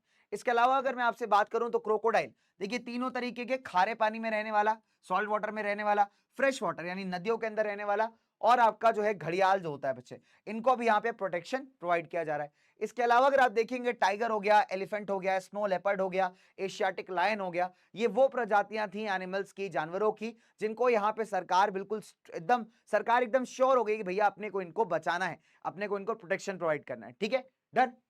नाउ तो फुल और पार्शियल लीगल प्रोटेक्शन यहां पे दिया जा रहा है इन सारे जानवरों को, है ना। फुल का मतलब बहुत सिंपल है, काला हिरण इज द बेस्ट एग्जांपल कि आप अगर नुकसान पहुंचाओगे तो सीधा जेल है भाई, ठीक है, आपको जेल जाना पड़ेगा। और कुछ जानवर ऐसे हैं जिनके केस में अगर थोड़ा बहुत नुकसान आपने पहुंचाया है तो हो सकता है आपको बहुत लंबा चौड़ा फाइन भरना पड़े, पैसे देने पड़े इसके बदले में सरकार को, है ना, एज अ पनिशमेंट के फॉर्म में, या फिर पैसे भी देने पड़ सकते हैं और जेल भी जाना पड़ सकता है। तो यहाँ पे सरकार का सिंपल सा ऑब्जेक्टिव यही था कि अभी क्या करना है हमको, सेंट्रल स्टेट गवर्नमेंट्स ने कई सारे ऐसे प्रोजेक्ट्स लॉन्च किए, कई सारे ऐसे स्कीम्स लॉन्च किए जिसमें पर्टिकुलर जानवर पे फोकस किया जा रहा है ना, इनको बचाने पे फोकस किया जा रहा है, इनको लीगल प्रोटेक्शन देने पे फोकस किया जा रहा है कि अगर इनके साथ कोई छेड़छाड़ करता है, इनको कोई मारता है, तो उसको सीधा उठा के जेल में डाल देंगे या फिर उस पर फाइन लगा देंगे, ठीक है। और तभी जो है लोग मानेंगे, बिकॉज अगर लोगों के मन में डर नहीं होगा ना, लोगों के मन में कानून का डर नहीं है, लोगों के मन में लॉस का डर नहीं है, तो डेफिनेट सी बात है लोग अपनी हरकतों से बाज नहीं आएंगे। तो जब लोगों के मन में डर होगा कि अगर हम इनको नुकसान पहुंचाएंगे तो हमारी जिंदगी खराब हो सकती है,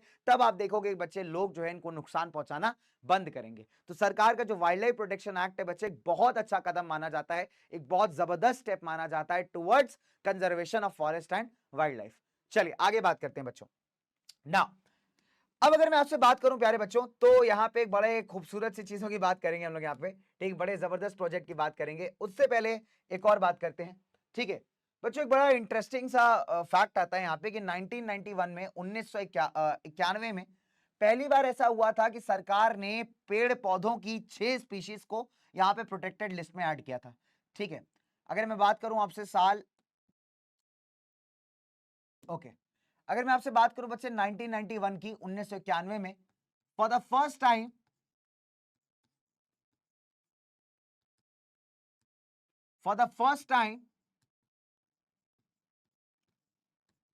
6 species of animals, sorry 6 species of plants, animals तो हो गए हमारे, यहाँ पे करेक्ट कर लेना, 6 species of plants were added to the protected list.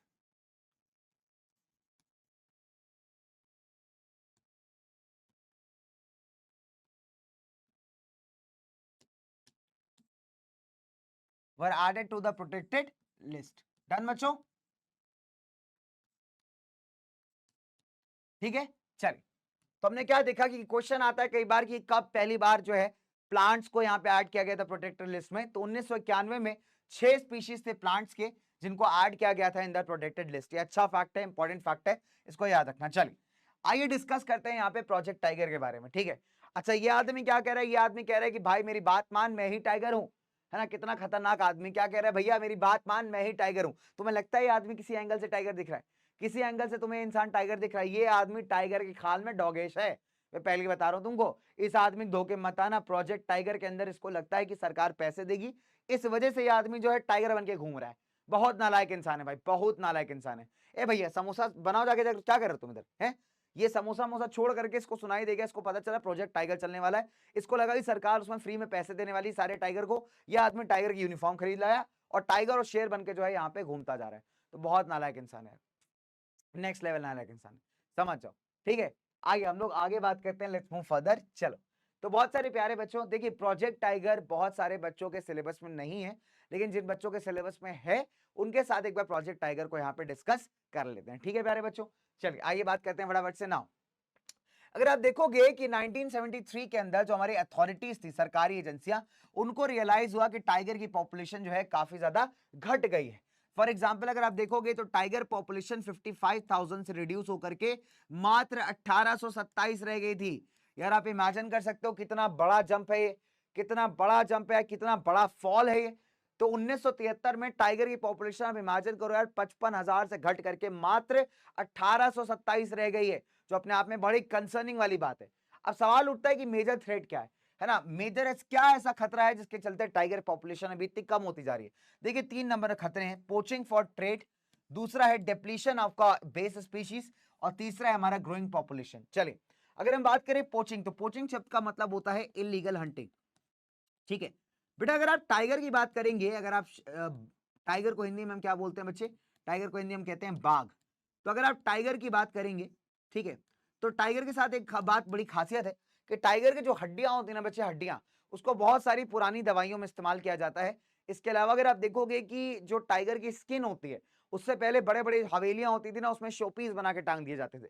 Tiger की खाल के जूते बनते थे, पर्स बनते थे, ऐसी बहुत सारी चीजें बनती हैं, जिसके चलते टाइगर को मार करके उसकी हड्डियों को, उसकी खाल को नोच करके निकालना और उसको बेच देना एक बड़ा जबरदस्त बिजनेस, बड़ा जबरदस्त बिजनेस आप कह सकते हो। मतलब इस बिजनेस का बहुत पैसा मिलता है। तो एज अ रिजल्ट बहुत सारे ऐसे लोग थे जिन्होंने इलीगल रूप से टाइगर को मारना स्टार्ट कर दिया, है ना, जिसको हम कहते हैं पोचिंग फॉर ट्रेड, व्यापार के लिए इलीगल रूप से टाइगर को मारना चालू कर दिया, जिसके चलते आप कह सकते हैं कि टाइगर पॉपुलेशन धीरे धीरे रिड्यूस होने लगी। इसके अलावा अगर आप देखोगे कि टाइगर जो है हमारी तुम्हारी तरह बच्चे कढ़ाई पनीर या बटर चिकन नहीं खाता, ठीक है। देखो मैं तो वैसे नहीं खाता बटर चिकन वगैरह, 100% 100% शुद्ध शाकाहारी इंसान, ठीक है। तो अपने को चाहिए एकदम सब्जी अब्जी बढ़िया, फल फूल चलेगा अपने को, चिकन विकन नहीं चलता।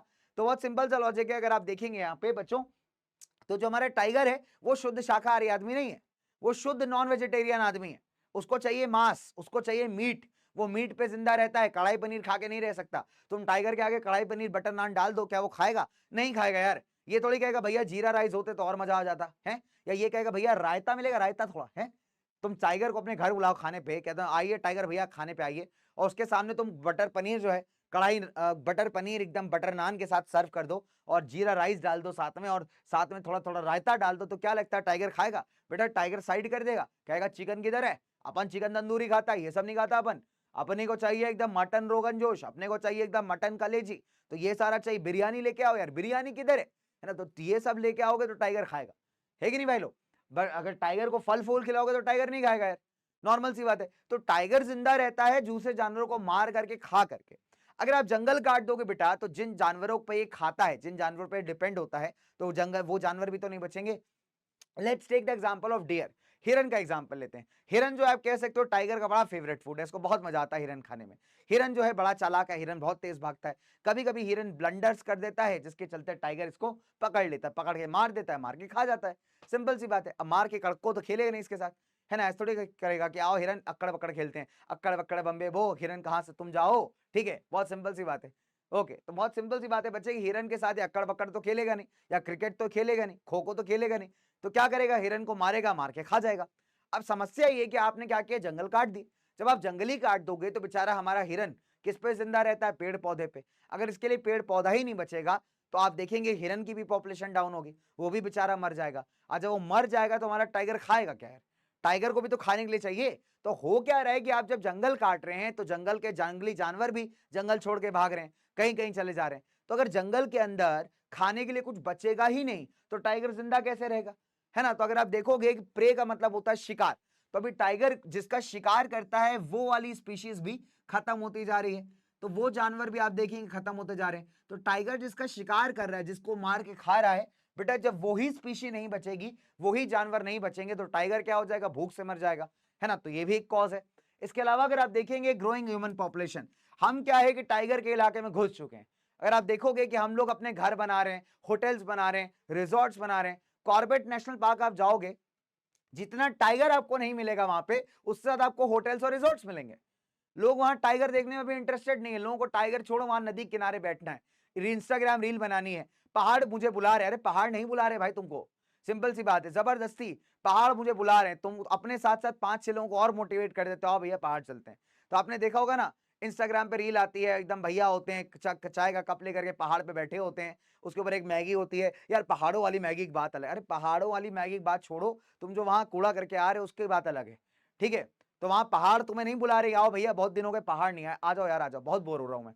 पहाड़ ऐसा नहीं कहता, पहाड़ तुमको कहता है आके कभी कि भैया बहुत दिन हो गए पहाड़ पे बैठ के मैगी नहीं खाया यार तूने पहाड़ों वाली है, अरे आओ यार आओ, क्या कर, अरे रील बनाओ भैया, क्या बात है, फेमस होना चाहते हैं, पहाड़ है हम, मजाक थोड़ी चल रहा है, पहाड़ है हम, इज्जत है हमारी, है कि नहीं भाई, हमको चाहिए फुल रिस्पेक्ट। आओ भैया मैगी खाओ, चाय बना के रील बनाओ, लोगों को 5-6 लोगों को मोटिवेट करो, कूड़ा फेंक के जाओ, पहाड़ है हम लोग, फेमस होना चाहते। पहाड़ ऐसा बोलता है क्या तुमको, नहीं बोलता भाई। तो अभी आप क्या कर रहे हो, अगर हम ह्यूमन पॉपुलेशन की बात करें तो ह्यूमन पॉपुलेशन बढ़ती जा रही है, नेक्स्ट लेवल बढ़ती जा रही है। तो देखो ह्यूमन पॉपुलेशन बढ़ना जितनी प्रॉब्लम, उससे बड़ी प्रॉब्लम ये है कि हम लोग नेचर की रिस्पेक्ट ही नहीं करते। हम लोग जहां जाते हैं कूड़ा फेंक के चले आते हैं ना, पहाड़ों में गए गंदगी करके आ गए, बॉटल फेंक दी, खाया पिया उधर उधर फेंक दिया। और मजे की बात तो ये यार कि हम लोग को इतना सा भी केयर नहीं होता कि हम उस कूड़े को उठा करके या तो डस्टबिन में डाल दें या तो अपने साथ रख लें और जहां डस्टबिन दिखे वहां फेंक दें। लेकिन हमारे अंदर चुल मस्ती रहती कि नहीं भैया कूड़ा खाया तो फेंक देते कहीं ना कहीं। Literally I was so shocked. In fact मैं 2-3 वाटरफॉल्स गया था, लास्ट ईयर की बात बता रहा हूँ। वाटरफॉल के अंदर यार कूड़ा है, अंदर पानी में, साफ सुथरे पानी में लोगों ने कूड़ा फेंक रखा है। पीपल वहीं लोग वहीं वाटरफॉल में बैठ करके कोल्ड ड्रिंक पी रहे हैं और कोल्ड ड्रिंक पीकर वहीं फेंक दिया वाटरफॉल के पानी में और उसी में नहा रहे हैं यार। मजे की बात तो ये खुद ही कूड़े में नहा रहे हैं, अलग लेवल का मजा है ये भी, है कि नहीं। तो लोगों ने अखंड कूड़ा मचा रखा है। So this is called disrespecting nature. उसके बाद आ जाओगे भैया ग्लोबल वार्मिंग हो रही है, अरे भैया तुम ही कर रहे हो, डेफिनेट सी बात है कि नहीं। तो हमने क्या किया, जो बढ़ती हुई ह्यूमन जनसंख्या है इसने क्या किया है, जंगलों को बर्बाद कर दिया है। अब जब जंगल ही नहीं बचेंगे, ना वहां पे रहने वाले जानवर बचेंगे, तो टाइगर खाएगा क्या, टाइगर रहेगा कहां। तो एज अ रिजल्ट क्या हो रहा है, टाइगर की पॉपुलेशन डिक्लाइन करती जा रही है। ठीक है, तो ये कुछ मेजर कारण थे टाइगर पॉपुलेशन के डिक्लाइन होने के। अब आगे बात करते हैं बच्चों फटाफट से ना। अब the point is very simple. अगर आप देखोगे बच्चों यहाँ पे कि जो टाइगर की स्किन है, टाइगर का जो खाल है, उसका आप देखेंगे व्यापार होता है, क्यों, और टाइगर की हड्डियों का इस्तेमाल किया जाता है आपके कई सारे मेडिसिन में। खासकर अगर आप देखोगे तो एशियन कंट्रीज के अंदर जो है इनकी पॉपुलेशन काफी ज्यादा रिड्यूस हो गई। तो आप देखिए टाइगर की हड्डियां हैं वो कई सारी पुरानी दवाइयों में इस्तेमाल की जाती थी। एज अ रिजल्ट जो एशियन कंट्रीज हैं खासकर यहाँ पे टाइगर की पॉपुलेशन काफी कम है, क्योंकि टाइगर को इलीगल तरीके से मारा जा रहा है इन सब चीजों के लिए। अब यहाँ पे क्या होता है बच्चे, ध्यान दीजिएगा कि भारत और नेपाल दो ऐसे देश है जहां पे करीब 2/3 पॉपुलेशन है सर्वाइविंग टाइगर्स की। यानी दुनिया में जितनी भी टाइगर बचे हुए हैं उसका 2/3 पॉपुलेशन कहां पाया जाता है, इंडिया और नेपाल में। तो डेफिनेट सी बात है ये जो इलीगल हंटर्स हैं, जो इलीगल व्यापारी हैं, जो टाइगर की खाल को बेच करके, टाइगर की हड्डियों को बेच करके ज्यादा से ज्यादा पैसा कमा रहे हैं, इनकी नजर कहां पड़ेगी, भारत और नेपाल में। तो भारत और नेपाल क्या बन गए, प्राइम टारगेट्स बन गए, किसके, ऐसे इलीगल शिकारियों के। अब क्या है कि इंडिया और नेपाल के अंदर आप देखोगे तो इस टाइप की एक्टिविटीज ज्यादा बढ़ रही हैं, ठीक है। और इसी एक्टिविटीज को कंट्रोल करके टाइगर पॉपुलेशन को स्टेबल करना, यही ऑब्जेक्टिव था आपके प्रोजेक्ट टाइगर का। तो हम क्या देख सकते हैं कि प्रोजेक्ट टाइगर को, फिर हम लोग क्या देख सकते हैं कि ये दो नेशंस क्या बन गए, प्राइम टारगेट्स बन गए यहाँ पे इलीगल व्यापार का। तो आज द रिजल्ट प्रोजेक्ट टाइगर को लॉन्च किया गया 1973 के अंदर, जिसका प्योर ऑब्जेक्टिव था कि इस प्रकार की एक्टिविटीज को बंद किया जाए, टाइगर पॉपुलेशन को स्टेबल किया जाए, है ना, स्थिर किया जाए और साथ ही साथ बढ़ाया जाए। तो अभी आप देखोगे तो प्रोजेक्ट टाइगर फिलहाल अभी तक सक्सेसफुल रहा है और हम कह सकते हैं कि टाइगर पॉपुलेशन काफी ज्यादा बड़ी है। तो ये अपने आप में एक बड़ा जबरदस्त एफर्ट है। तो ये बात समझाता है कि यार अगर सरकार चाहे, लोग चाहें, तो किसी भी चीज को पॉसिबल कर सकते हैं। प्रोजेक्ट टाइगर इसका एक बहुत अच्छा एग्जांपल है कि कहां टाइगर पॉपुलेशन भारत में 1827 पहुंच गई थी और अभी टाइगर पॉपुलेशन काफी ज्यादा बढ़ गई है, जो एक बड़े पॉजिटिव साइन है, बहुत ही पॉजिटिव साइन है हम सारे लोगों के लिए। चलिए आगे बात करते हैं बच्चों। ना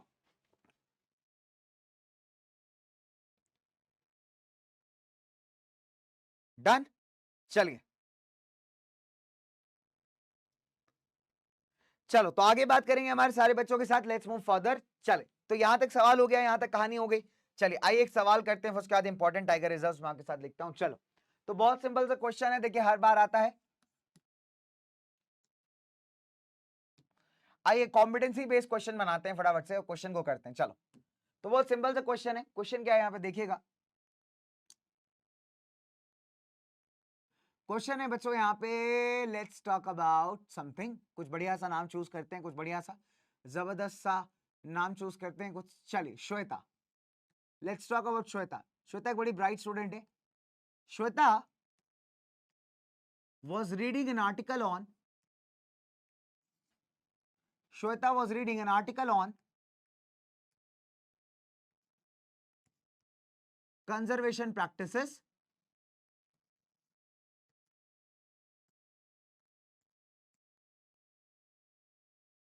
being followed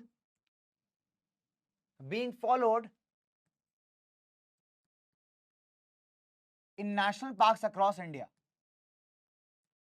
In national parks across India. In national parks across India. Done. Identify the act.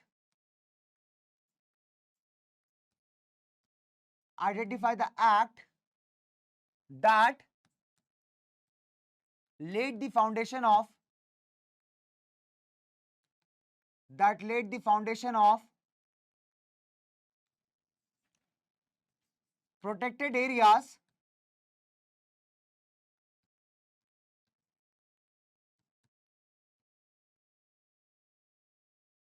In India. ठीक है, डन। चलिए चार ऑप्शन दूंगा मैं आपको यहां पे।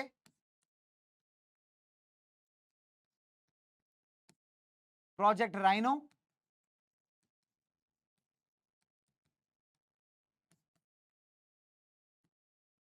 Project tiger, wild life protection act,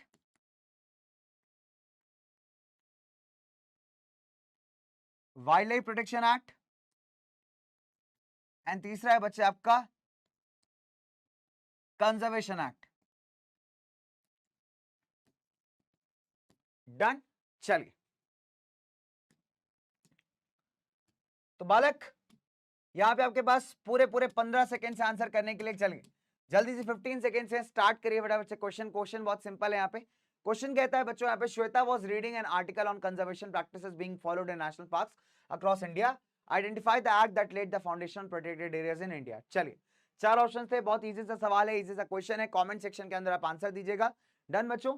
चलिए, तो करेक्ट आंसर क्या होना चाहिए? करेक्ट आंसर बहुत सिंपल है, अगर आपको याद हो, जो इंडिया के अंदर, भारत के अंदर जो नेशनल पार्क्स थे, वाइल्ड लाइफ सेंचुरीज थे, बायोस्फीयर रिजर्व्स थे, इन सारी चीजों को प्रोविजन किससे आया था? इन सारी चीजों को प्रोविजन आया था ऑप्शन नंबर सी, यानी वाइल्ड लाइफ प्रोटेक्शन एक्ट से, जो कि लॉन्च किया गया है कब? हमारा 1972 के अंदर, 1972 में आया था आपका वाइल्ड लाइफ प्रोटेक्शन एक्ट, जिसने सारे एरियाज को प्रोटेक्टेड एरियाज में कन्वर्ट किया। ठीक है प्यारे बच्चों, समझ में आया भाई लोग? समझ में आया बच्चा वाड़ी? समझ में आया बच्चों? चलिए बहुत बढ़िया, बहुत ही जबरदस्त। ओके चलिए, काफी खतरनाक।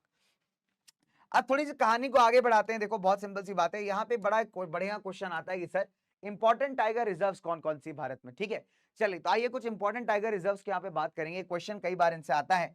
चलो तो क्या करते हैं, बढ़िया से सुंदर सी प्यारी सी लाइन बना लेते हैं। सुंदर सुंदर लाइन है और इस लाइन के साथ हम लोग करेंगे इंपॉर्टेंट टाइगर रिजर्व्स की बात। ठीक है, देखो बहुत सारी हैं, आपको सारा याद करने की जरूरत नहीं है, सारा याद करने से मतलब सारा नहीं आता, तो कुछ कुछ आप याद कर लीजिएगा। तो यहाँ पे हम लिख लेते हैं आपका नेशनल पार्क या टाइगर रिजर्व,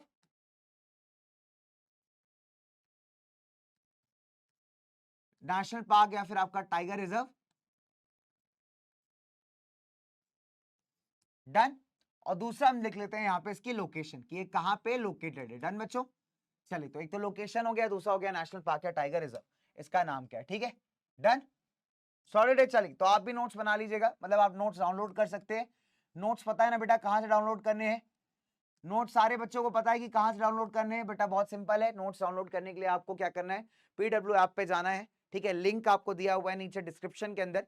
देखिए वीडियो का डिस्क्रिप्शन बहुत ईजी होता है, जब वीडियो होती है ना उसके नीचे टाइटल होता है, उसके नीचे आप देखोगे वीडियो के बारे में लिखा होता है कि क्या क्या है इस वीडियो के साथ। तो उसमें शो मोर पे आप क्लिक करेंगे, जैसे शो मोर पे क्लिक करेंगे तो आपको आपका यहाँ पे उड़ान बैच दिख जाएगा, उड़ान वाईटी, उस पर आप क्लिक करिएगा, वो लिंक आपको सीधा लेके जाएगा पीडब्ल्यू के वेबसाइट पे, पीडब्ल्यू के ऐप पे। तो नहीं डाउनलोड किया है तो डाउनलोड कर लीजिए, बिकॉज बहुत सारा कंटेंट आपको वहां पे मिलेगा, बहुत सारी चीजें आपको मिलेगी। ठीक है, तो बहुत सिंपल है बच्चों, आप देख सकते हैं। तो वहां से आप जा करके ये फ्री ऑफ कॉस्ट यहाँ पे नोट्स डाउनलोड कर सकते हैं। ठीक है, तो बिल्कुल फ्री ऑफ कॉस्ट है, कोई पैसा नहीं है नोट्स का। तो आप बड़ी आसानी से जाइए, वहां से आप नोट्स डाउनलोड कर लीजिए, डाउनलोड करके जो है आप अपने पास मेंटेन कर सकते हैं, लिख सकते हैं। ठीक है, डन है बच्चों। तो ये छोटी सी बात थी, आपको बता दी, कई बार बच्चों को नहीं पता होता, तो मैंने सोचा आपके साथ डिस्कस कर लेते हैं। चलिए नंबर 1 आई, तो बहुत सारी बातें करेंगे बच्चा वाड़ी, चलिए बात करते हैं फटाफट से। ओके, तो हम लोग बात करते हैं नंबर 1 कॉर्बेट टाइगर रिजर्व। तो सब बच्चों को पता है कि कॉर्बेट कहां पड़ता है। ठीक है, सबसे पहले बात कर लेते हैं कॉर्बेट की। तो कॉर्बेट आपका पड़ता है बच्चे उत्तराखंड के अंदर, मैंने आपको बता भी दिया रास्ता कैसे कैसे जाना है उत्तराखंड। ठीक है, कहाँ जाना है, कहाँ उतरना है, नियरेस्ट रेलवे स्टेशन क्या है। चलिए कॉर्बेट के बाद अगर मैं बात करूं आपसे सुंदरबन, तो सुंदरबन कहाँ का फेमस है बच्चे? सुंदरबन में आपको पता हो तो दो चीजें मिलती हैं। ठीक है, नंबर 1 आपके रॉयल बंगाल टाइगर मिलते हैं, और दूसरा मिलता है आपका सुंदरी ट्रीज। तो ये सुंदरबन इलाके में, सुंदरबन कहाँ पड़ता है? आपके वेस्ट बंगाल वाले एरिया में। तो सुंदरबन टाइगर रिजर्व, तो अगर कभी यहाँ जाना है तो आप यहाँ घूम के आ सकते हैं। ठीक है, चलिए फिर अगर आप जाएंगे गॉड जोन कंट्री यानी केरला, तो वहां पे आपको मिलेगा पेरियार टाइगर रिजर्व। क्या मिलेगा बच्चों आपको यहाँ पे? Periyar tiger reserve. ठीक है, तो पेरियार के लिए हमको कहाँ जाना पड़ेगा? हमें जाना पड़ेगा केरला। डन। अब मान लीजिए कभी अगर आप आसाम घूमने जाएं तो आपको आसाम में मिलेगी मानस टाइगर रिजर्व। तो कभी अगर आप आसाम घूमने जाइएगा तो बेटा मानस टाइगर रिजर्व काफी ज्यादा घूम के आइएगा। ठीक है, चलिए फिर अगर मैं आपसे बात करूं तो अगर आपको जाना हो बांधवगढ़, तो बांधवगढ़ के लिए आपको कहां जाना पड़ेगा? बांधवगढ़ के लिए आपको जाना पड़ेगा मध्य प्रदेश। खूबसूरत जगह है, बहुत प्यारा स्टेट है, तो आप चले जाइए मध्य प्रदेश। आपको क्या मिलेगा? आपको मिलेगी बांधवगढ़। ठीक है, मध्य प्रदेश। ठीक है, इसके अलावा अगर आप देखोगे कि अगर आपको आपनो राजस्थान जाना है तो यहाँ पे आपको सरिस्का मिल जाएगी और रणथंभौर मिल जाएगी। तो सरिस्का और रणथंभौर ये दोनों ही कहाँ पर पड़ते हैं बच्चे? सरिस्का और हमारी रणथंभौर। अगर ये दोनों जगह आपको घूमने जाना है तो आप कहाँ जाएंगे? आप जाएंगे राजस्थान, यानी पधारो हमारे देश। ठीक है, तो ये कुछ इंपॉर्टेंट मैंने आपको बता दिए बेटा, हालांकि लिस्ट लिखने बैठूंगा तो बहुत लंबी लिस्ट है। ठीक है, चलिए तो अगर आप देखेंगे कुछ मेजर हैं जो आप याद रखोगे तो आपको कई बार क्वेश्चन आता है यहाँ से। For example Corbett Uttarakhand, Sundarban West Bengal, Periyar tiger reserve Kerala. ठीक है, फिर अगर हम बात करें मानस आपको मिलेगी आसाम के अंदर, बांधवगढ़ के लिए आपको मध्य प्रदेश आना पड़ेगा, और सरिस्का वाइल्ड लाइफ सेंचुरी जाना है, अगर आपको सरिस्का टाइगर रिजर्व जाना है या रणथंभौर जाना है तो आप कहाँ जाएंगे? राजस्थान।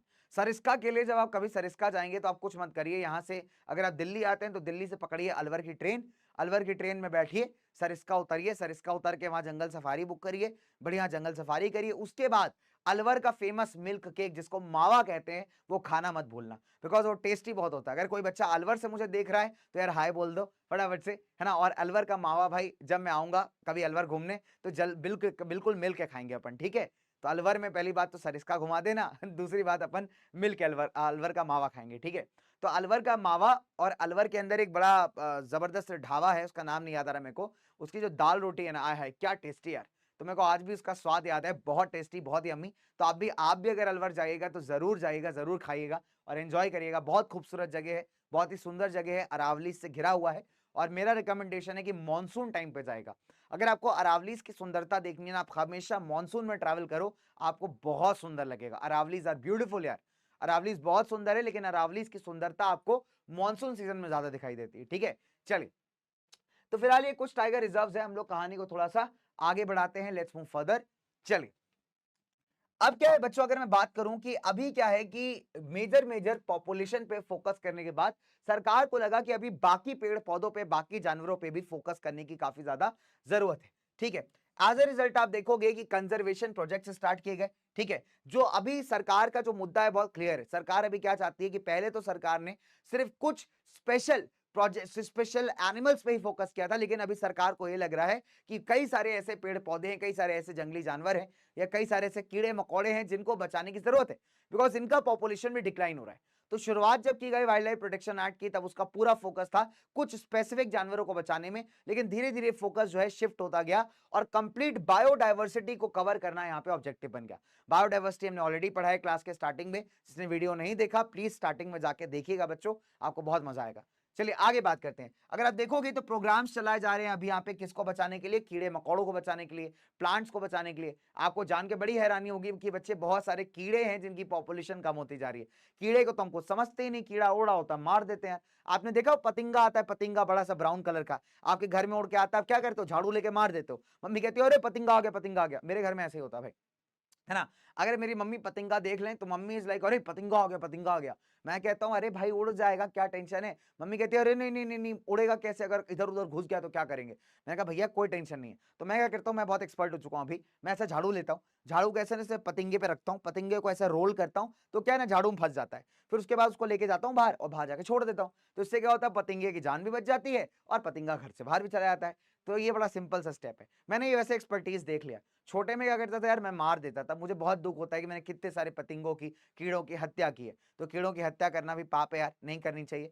ठीक है, तो अभी मैं क्या करता हूँ, अभी मैं कीड़े को ऐसे झाड़ू में फंसा लेता हूँ, फंसाने के बाद ऐसे उड़ा देता हूँ बाहर की तरफ, तो कीड़े की जान बच जाती है, अपना काम हो जाता है कि नहीं भाई? इसको कहते हैं सस्टेनेबल तरीके से कीड़ा बचाना। ठीक है, सस्टेनेबल डेवलपमेंट पढ़ा है ना बच्चों? तो वैसा ही this is called a sustainable conservation.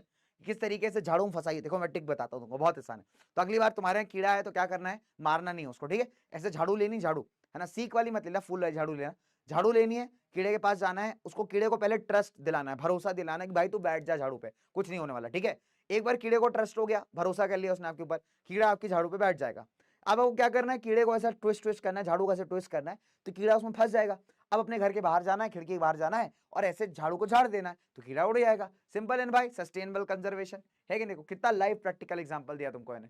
Conservation हम लोग यहाँ क्या कर रहे हैं, कंजर्वेशन कर रहे हैं। ठीक है, चलो आगे बात करते हैं। तो अभी आप देखोगे क्या हो रहा है बच्चों यहाँ पे, कि हम लोग क्या कर रहे हैं बच्चे, इंसेक्ट्स को बचाना है।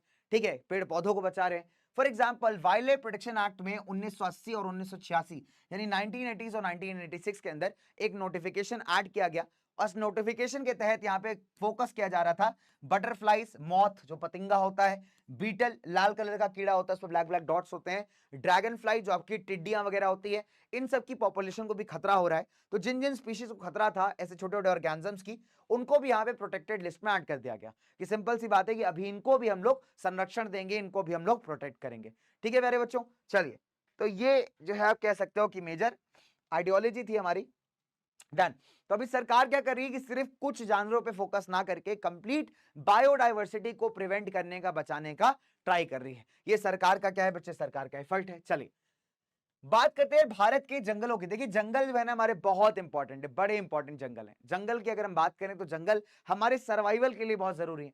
और जंगलों को मैनेज करना भारत में कोई नई बात नहीं है। अगर आप इंडिया की बात करेंगे, भारत की बात करेंगे, तो भारत में जंगलों को मैनेज करने के लिए हमारा एक फॉरेस्ट डिपार्टमेंट है जो कि सरकारी अथॉरिटी है। और फॉरेस्ट डिपार्टमेंट के साथ साथ जो कई बार लोकल लोग हैं, आप देखोगे वो भी जंगल को प्रिवेंट करने में बहुत मदद करते हैं। जैसे भारत के अंदर कई सारी आदिवासी प्रजातियां हैं, वो जंगल को बड़ा इंपॉर्टेंट मानती हैं, बिकॉज उनका जो सर्वाइवल है, जो उनका जीवन है, उसके सारे नीड्स किस पर डिपेंड कर रहे हैं, उसके सारे नीड्स डिपेंड कर रहे हैं आपके जंगल के ऊपर। तो जंगलों को रिस्पेक्ट भी करती है, उनको लगता है कि जंगल के जो वन देवी हैं, जो वन देवता हैं, वो उनको सामान देते हैं जिसको यूज करके अपने जीवन को चलाते हैं। और रिस्पेक्ट में है ना, बदले में ये लोग भी जो है जंगल को प्रिवेंट करते हैं, प्रिजर्व करते हैं। तो एक बड़ी जबरदस्त प्रैक्टिस है जो हम कह सकते हैं हमारे भारत में बहुत जमानों से चलती चली आ रही है। चलिए आगे बात करते हैं नाउ, चलो लेट्स मूव फर्दर। चलिए तो पहले बात करते हैं बच्चे, पहले बात कर लेते हैं भाई जंगल को आप किस किस कैटेगरी के अंदर डिवाइड करते हो। ठीक है, तो अगर आप बात करोगे जंगल को कैटेगरीज में डिवाइड करने का, तो नंबर 1, कई बार क्या होता है बच्चे, आप देखोगे नंबर 1 कैटेगरी आती है रिजर्व फॉरेस्ट। रिजर्व्ड फॉरेस्ट का मतलब है कि अभी ऐसे जंगल है जिसको आप प्रोटेक्ट कर रहे हो, जिसको आप बचा रहे हो, ठीक है। नंबर 1, आप देखेंगे कि आधे से ज्यादा का जो जंगल का इलाका है उसको हमने डिक्लेयर कर दिया है रिजर्व्ड फॉरेस्ट। और कंजर्वेशन की नजरिए से देखा जाए तो ये बड़े इंपॉर्टेंट जंगल है, बिकॉज यहाँ पे क्या किया जा रहा है, जंगलों को एकदम प्रोटेक्ट कर दिया कि जंगलों को बचाना है अभी, ठीक है। इतना हिस्सा हमने रिजर्व कर दिया कि अभी इसको नुकसान नहीं पहुंचाना है, ठीक है। इसमें जो भी एक्टिविटी होगी बहुत कंट्रोल तरीके से की जाएगी। तो टोटल जंगल का जो आधा एरिया आप कह सकते हैं वो अभी रिजर्व फॉरेस्ट में आता है, ठीक है। अब दूसरे नंबर पे आते हैं हम लोग प्रोटेक्टेड फॉरेस्ट। देखिए प्रोटेक्टेड फॉरेस्ट का मतलब क्या होता है, प्रोटेक्ट इस शब्द का मतलब होता है बचाना। तो अभी ये वो जंगल हैं जिनको फर्दर डिप्लीशन से बचाया जा रहा है, ठीक है। तो जंगल का वो हिस्सा है जिसको आगे और खराब होने से अभी बचाया जा रहा है। तो कितना प्रतिशत जंगल को अभी प्रोटेक्टेड कह सकते हैं, लगभग लगभग 1/3 ऑफ द फॉरेस्ट एरिया। तो यानी भारत का जो टोटल फॉरेस्ट एरिया है उसका 1/3 इलाका किसमें आता है, प्रोटेक्टेड फॉरेस्ट के अंदर। प्रोटेक्ट का मतलब होता है बचाना, तो यानी वो जंगल है जिनको अभी आगे खराब होने से यहाँ पे बचाया जा रहा है, ठीक है, फ्रॉम फर्दर डिप्लीशन। आगे बात करते हैं अनक्लास फॉरेस्ट। देखिए क्या है बच्चों कि हमारे देश में अगर आप देखोगे कुछ ऐसे जंगली इलाके हैं जो सरकार के अंडर भी आते हैं, कभी कभी कुछ प्राइवेट लोगों के अंडर भी आते हैं और कभी कभी कुछ कम्युनिटीज के अंडर आते हैं। फॉर एग्जांपल अगर आप भारत के नॉर्थ ईस्ट में जाएंगे, अभी एक मूवी आई थी भेड़िया, आपको याद है, वो वरुण धवन की मूवी है ना, इसका वाला गाना कौन सा गाना था भाई, बाकी सब ठीक बस चल रहा है, बाकी सब ठीक चल रहा है यार, है ना। तो तुम बताओ बाकी सब ठीक, बच्चे कहेंगे हाँ सर बस चल रहा है। एग्जाम की हालत कैसी है भाई, बाकी सब ठीक, अरे अरे सर चल रहा है सर, ठीक है। तो अगर आपको याद होगा तो वो मूवी में दिखाते हैं कि अरुणाचल प्रदेश वो लोग जाते हैं ना, और अरुणाचल प्रदेश में क्या होता है, वो लोग रोड बनाने जा रहे थे, एक रोड का प्रोजेक्ट है, और वहां के जो ट्राइबल लोग हैं बिल्कुल इसके अगेंस्ट है, क्योंकि रोड बनाने के लिए जंगल काटना पड़ेगा, जंगल के बीच से रोड निकालनी पड़ेगी। और वहां के जो लोग हैं क्या करते हैं भैया, जंगल को बिल्कुल काटने के बिल्कुल खिलाफ है, बिकॉज वहां के जो आदिवासी हैं, वहां के जो ट्राइबल्स हैं, वो मानते हैं कि जंगल पे उनका अधिकार है और जंगल उनकी हर एक प्रॉब्लम्स को सॉल्व करता है, जंगल उनकी हर एक चिंताओं को दूर करता है। एज ए रिजल्ट जंगल को बचाना, जंगल को प्रोटेक्ट करना उनकी जिम्मेदारी है। तो बिल्कुल इस बात के अगेंस्ट है कि जंगल के बीच से रोड बनाई जाए। फिर क्या होता है, वरुण धवन मानता नहीं, उनको पैसे वैसे देता है, आईफोन देता है कि भैया मान जाए वहां की यंग जनता। लेकिन फिर आप देखते हैं कि उसको भेड़िया काट लेता है, फिर वो खुद भेड़िया बन जाता है, फिर भेड़िया भेड़िया खेलते हैं वहां पे, उसके बाद लास्ट में पता चलता है कि भेड़िया कोई और था, फिर वो भेड़िया भेड़िया खेलते हैं आपस में। तो यही सब हिसाब किताब चलता रहता है, ठीक है। चलिए, तो ये मूवी बड़ी जबरदस्त आई थी, है ना। जिन बच्चों ने देखी अच्छी बात है, जिन्होंने नहीं देखी कोई बात नहीं। मैं आपको एक एग्जांपल दे रहा हूं। तो आपने देखा होगा कि अरुणाचल साइड चले जाइए, नागालैंड साइड चले जाइए, तो यहाँ पे जंगली इलाका बहुत ज्यादा है, बहुत जंगल है यहाँ पे। लेकिन मजे की बात क्या है कि जंगल पे कंट्रोल जो है ना, वो बच्चे पूरी तरीके से सरकार का भी नहीं है। रीजन क्या है, सरकार इंटरफेयर भी नहीं करती। रीजन ये है कि यहाँ के जो ट्राइबल एरियाज हैं, आदिवासी लोग हैं, वो लोग जंगल को बड़ा रिस्पेक्ट करते हैं, जंगल को बड़ी रिस्पेक्ट करते हैं, बड़ा इज्जत देते हैं वो लोग, बिकॉज उनके जितना भी जनजीवन है, उनका जो लाइवलीहुड है, वो जंगलों पर डिपेंड करता है, ठीक है। तो ऐसे जंगलों को हम लोग क्या करते हैं, अनक्लास फॉरेस्ट में डालते हैं, ठीक है। तो अनक्लास फॉरेस्ट क्या है, सम फॉरेस्ट एंड वेस्टलैंड्स, जो दोनों ही को बिलोंग करते हैं, प्राइवेट इंडिविजुअल्स को भी, सरकार को भी, और कुछ कम्युनिटीज को भी, ठीक है। ऐसे आपको जंगल कहां मिलेंगे, ऐसे जंगल आपको जनरली मिलने वाले हैं भारत के नॉर्थ ईस्ट इलाके में और या फिर गुजरात के कुछ हिस्सों में, ठीक है बच्चे। तो ये कहलाते हैं आपके अनक्लास्ड फॉरेस्ट, ठीक है, डन। चलो अब मैं आगे बात करता हूं बच्चे, हमारे देश में आपको अलग अलग फॉरेस्ट कहां कहां मिलने वाले हैं, ठीक है। नंबर 1, पहले बात करते हैं परमानेंट जंगल यानी परमानेंट फॉरेस्ट की। अब देखिए परमानेंट फॉरेस्ट क्या होता है, नंबर 1, कई बार क्या होता है, जो आपके रिजर्व्ड एंड प्रोटेक्टेड फॉरेस्ट होते हैं उन्हीं को हम परमानेंट फॉरेस्ट कहते हैं, ठीक है। ये तब कहा जाता है जब आप इन फॉरेस्ट से बड़ी केयरफुल तरीके से लकड़ियां निकाल रहे हो, ठीक है। सक्सेसफुल प्रोटेक्शन द्वारा आप यहां से लकड़ियां निकाल रहे हो, और इस केस में आप ऐसे जंगलों को कह सकते हैं परमानेंट फॉरेस्ट, ठीक है। तो परमानेंट फॉरेस्ट आप ये कह लीजिए कि रिजर्व्ड एंड प्रोटेक्टेड फॉरेस्ट का एक अलग सा नाम है, एक दूसरा सा नाम है, ठीक है। और ये नाम तब दिया जाता है जब इनके अंदर से आप लकड़ियां निकाल रहे हो थोड़ी सी, ठीक है। दैट्स ऑल, याद रहेगा बच्चों। चलिए बात करते हैं फटाफट से आगे। डन प्यारे बच्चों, चलिए एक क्वेश्चन करके दिखाइए फटाफट से मेरे को, जल्दी से, है ना, जल्दी से एक क्वेश्चन करके दिखाएंगे सारे बालक। चलो जल्दी से एक क्वेश्चन करके दिखाएंगे हमारे सारे बच्चे। क्वेश्चन बहुत सिंपल है, तो मुझे ये बताओ कि बांधवगढ़ टाइगर रिजर्व अगर मुझे घूमने जाना हो तो यहाँ पे मुझे कौन से स्टेट में जाना पड़ेगा जो मुझे बांधवगढ़ टाइगर रिजर्व मिल जाए। चलिए सारे बच्चे बताएंगे कि बांधवगढ़ टाइगर रिजर्व के लिए मुझे कौन से स्टेट में जाना पड़ेगा। चलिए सारे बच्चे बताएंगे, जल्दी से बताएंगे बच्चों, कम ऑन फटाफट से। डन डन, चलो सारे बच्चे बताएंगे जल्दी से कमेंट सेक्शन में कि अगर मुझे बांधवगढ़ जाना हो तो कहां जाना पड़ेगा। सही जवाब है मध्य प्रदेश। अभी मैंने आपको इसलिए पूछा क्योंकि जो परमानेंट फॉरेस्ट है, अगर आप मध्य प्रदेश की बात करें तो मध्य प्रदेश का जो जंगल का इलाका है उसका 75% जो है अभी परमानेंट फॉरेस्ट के अंडर ही आता है, ठीक है, चलिए आगे बात करते हैं, लेट्स टॉक फर्दर। तो परमानेंट फॉरेस्ट क्या होते हैं बच्चों, लिख लीजिएगा इसको। Reserved and protected forest, reserved and protected forest are sometimes called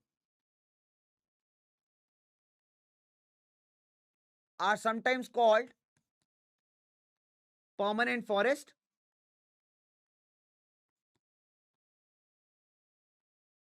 ठीक है। now they are used to produce timber यानी लकड़ी and other forest products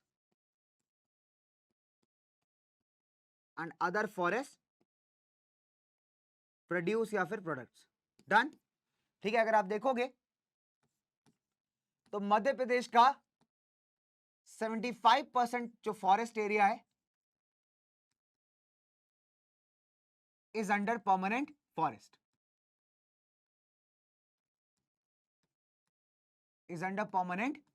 done बच्चों, चलिए ओके। अगर आप देखोगे बच्चा बाड़ी, तो हमने क्या देखा कि परमानेंट फॉरेस्ट क्या होते हैं, यानी रिजर्व्ड एंड प्रोटेक्टेड फॉरेस्ट को हम लोग कभी कभी परमानेंट फॉरेस्ट कहते हैं। और जब भी ऐसा कहा जाता है तो आप ध्यान रखिए कि इन जंगलों से आप क्या निकाल लें, लकड़ी निकाल लें, और लकड़ी के साथ साथ और भी जो जंगल के प्रोडक्ट्स होते हैं आप उनको निकाल लें, लेकिन बड़े केयरफुल और सक्सेसफुल तरीके से, है ना। यानी इस प्रकार से निकाला जाता है कि जंगलों को यहाँ पे नुकसान ना हो, ठीक है प्यारे बच्चों। चलिए, अगर आप रिजर्व फॉरेस्ट देखने हैं तो रिजर्व फॉरेस्ट के लिए आप जम्मू कश्मीर चले जाइए, आंध्र प्रदेश चले जाइए, उत्तराखंड जाइए, केरल जाइए, तमिलनाडु जाइए, वेस्ट बंगाल और महाराष्ट्र चाहिए, तो यहाँ पे आपको क्या मिलने वाले, यहाँ पे आपको मिलने वाले हैं रिजर्व जंगल। प्रोटेक्टेड फॉरेस्ट की बात करें तो बच्चे आपके बिहार, हरियाणा, पंजाब, हिमाचल, उड़ीसा और राजस्थान के जो जंगल है वो काउंट किए जाते हैं यहाँ पे प्रोटेक्टेड फॉरेस्ट के अंदर। और अनक्लास फॉरेस्ट आपको देखना है तो आपको जाना पड़ेगा भारत के नॉर्थ ईस्ट पार्ट में, plus some parts of Gujarat के कुछ इलाके, जिनके जंगलों को हम किस में काउंट करते हैं बच्चे, सम पार्ट्स ऑफ गुजरात, जिनके जंगलों को हम किस में काउंट करते हैं, हम लोग काउंट करते हैं इन द अनक्लास्ड फॉरेस्ट, ठीक है। तो हमने पहले देखा कि वैरायटी ऑफ फॉरेस्ट क्या होता है, टाइप्स ऑफ फॉरेस्ट क्या होते हैं, फिर हमने देखा कि भारत में जंगल किस प्रकार से बटे हुए हैं, किस प्रकार से डिस्ट्रीब्यूटेड है। तो हमको देखने को मिलता है परमानेंट फॉरेस्ट। अगर मध्य प्रदेश की बात करें तो 75% जो है जंगल का इलाका परमानेंट फॉरेस्ट है। ये बड़ा इंपॉर्टेंट क्वेश्चन है, हर साल रिपीट हुआ है बोर्ड एग्जाम्स के अंदर, ध्यान रखिएगा, ठीक है। फिर हमने देखा रिजर्व फॉरेस्ट अगर देखने जाना हो तो कश्मीर जाइए, आंध्र प्रदेश जाइए, उत्तराखंड जाइए, केरल जाइए, तमिलनाडु जाइए, वेस्ट बंगाल जाइए, महाराष्ट्र जाइए, ठीक है, डन। प्रोटेक्टेड फॉरेस्ट की बात करें बच्चों तो हम लोग कहां कहां जा सकते हैं इनको देखने के लिए, बिहार, हरियाणा, पंजाब, हिमाचल, उड़ीसा, ठीक है, राजस्थान। तो ये यहाँ के जितने भी इलाके कहां आते हैं बच्चा के प्रोटेक्टेड फॉरेस्ट में। और अगर आप अनक्लास फॉरेस्ट की बात करेंगे तो हमें कहां जाना पड़ेगा, नॉर्थ ईस्ट और कुछ गुजरात के हिस्से जो काउंट किए जाते हैं आपके अनक्लास फॉरेस्ट के अंदर। डन बच्चों, चलिए अब इसी के साथ आगे बढ़ते हैं। बड़ा इंपॉर्टेंट टॉपिक है जो अभी आपकी करंट एनसीईआरटी का सिलेबस है उसके हिसाब से आखिरी टॉपिक है, लास्ट टॉपिक है, that is community and conservation. Community का मतलब होता है ग्रुप ऑफ पीपल, यानी लोगों का एक समूह, लोगों का एक समुदाय, ठीक है। और किस प्रकार से लोग भारत के अंदर जो है चीजों को कंजर्व करते हैं, बचाते हैं, यही हम पढ़ेंगे आज के इस एग्जाम्पल्स में। तो नंबर 1 अगर हम बात करें, कंजर्वेशन स्ट्रैटेजीज भारत के अंदर नई नहीं है। मैंने आपको पहले ही बताया कि जंगल जो है बहुत सारे कम्युनिटीज का घर है हमारे देश के अंदर। बहुत सारे आदिवासी जो हैं बच्चे जंगल पे ही डिपेंड करते हैं अपने सारी जरूरतों के लिए, अपने सारे नीड्स के लिए। चलिए आगे बात करते हैं बच्चों, कुछ एग्जांपल्स देखेंगे यहाँ पे। नंबर 1 सरिस्का टाइगर रिजर्व एक बहुत अच्छा एग्जांपल यहाँ पे प्रेजेंट करता है। अगर आप बात करेंगे, सरिस्का टाइगर रिजर्व पड़ती है राजस्थान के अंदर। अब यहाँ दिक्कत समस्या ये थी कि यहाँ पे क्या है कि कुछ लोग माइनिंग एक्टिविटी कर रहे थे, और माइनिंग एक्टिविटी से क्या होता है कि पूरी टाइगर रिजर्व यहाँ पे डिस्टर्ब होती। सरिस्का मैंने आपको कहां बताया, सरिस्का पड़ती है अगेन अलवर वाले इलाके में। तो यहाँ पे क्या था कि यहाँ के जो गांव वाले थे इसके अगेंस्ट भिड़ गए। उन्होंने कहा कि वाइल्ड लाइफ प्रोटेक्शन एक्ट के हिसाब से ये प्रोटेक्टेड एरिया है और आप यहाँ पे माइनिंग एक्टिविटी नहीं कर सकते। तो गांव वालों ने मिल करके सक्सेसफुली आप कह सकते हैं माइनिंग एक्टिविटी के अगेंस्ट फाइट किया है सरिस्का टाइगर रिजर्व में। इन्होंने किसकी मदद ली, इन्होंने मदद ली वाइल्ड लाइफ प्रोटेक्शन एक्ट की to stop this. Because wildlife protection act कहता है कि कोई भी ऐसा कंजर्व्ड एरिया, कोई भी ऐसा प्रोटेक्टेड एरिया है ना, जहां पे जो पॉपुलेशन है उस जानवर की बड़ी सेंसिटिव है ना, यानी अगर आप कोई भी ऐसी एक्टिविटी करते हैं माइनिंग, डिफॉरेस्टेशन, तो वहां पे जानवरों को नुकसान पहुंच सकता है, तो ये करना बिल्कुल भी अलाउड नहीं होगा। तो वाइल्ड लाइफ प्रोटेक्शन एक्ट के हिसाब से माइनिंग एक्टिविटी यहाँ बिल्कुल इलीगल थी, और यहाँ पे क्या किया है, गांव वाले भिड़ गए माइनर्स के साथ कि हम आपको नहीं करने देंगे, because wildlife protection act के हिसाब से ये इलीगल है। तो एक बड़ा अच्छा एग्जांपल प्रेजेंट करता है कि किस तरीके से यहाँ पे लोगों ने एक गलत चीज के अगेंस्ट फाइट किया यूजिंग अ लॉ। ठीक है, दूसरा एग्जाम्पल भी अलवर राजस्थान से ही आता है कि अगर आप देखोगे 5 गांव के यहाँ पे जो लोग हैं उन्होंने क्या किया है, 1200 हेक्टेयर का जो इलाका है जंगल का, इसको डिक्लेयर कर दिया है भैरव देव डाकू सेंचुरी। तो 1200 हेक्टेयर का इलाका काफी बड़ा इलाका है जंगल का।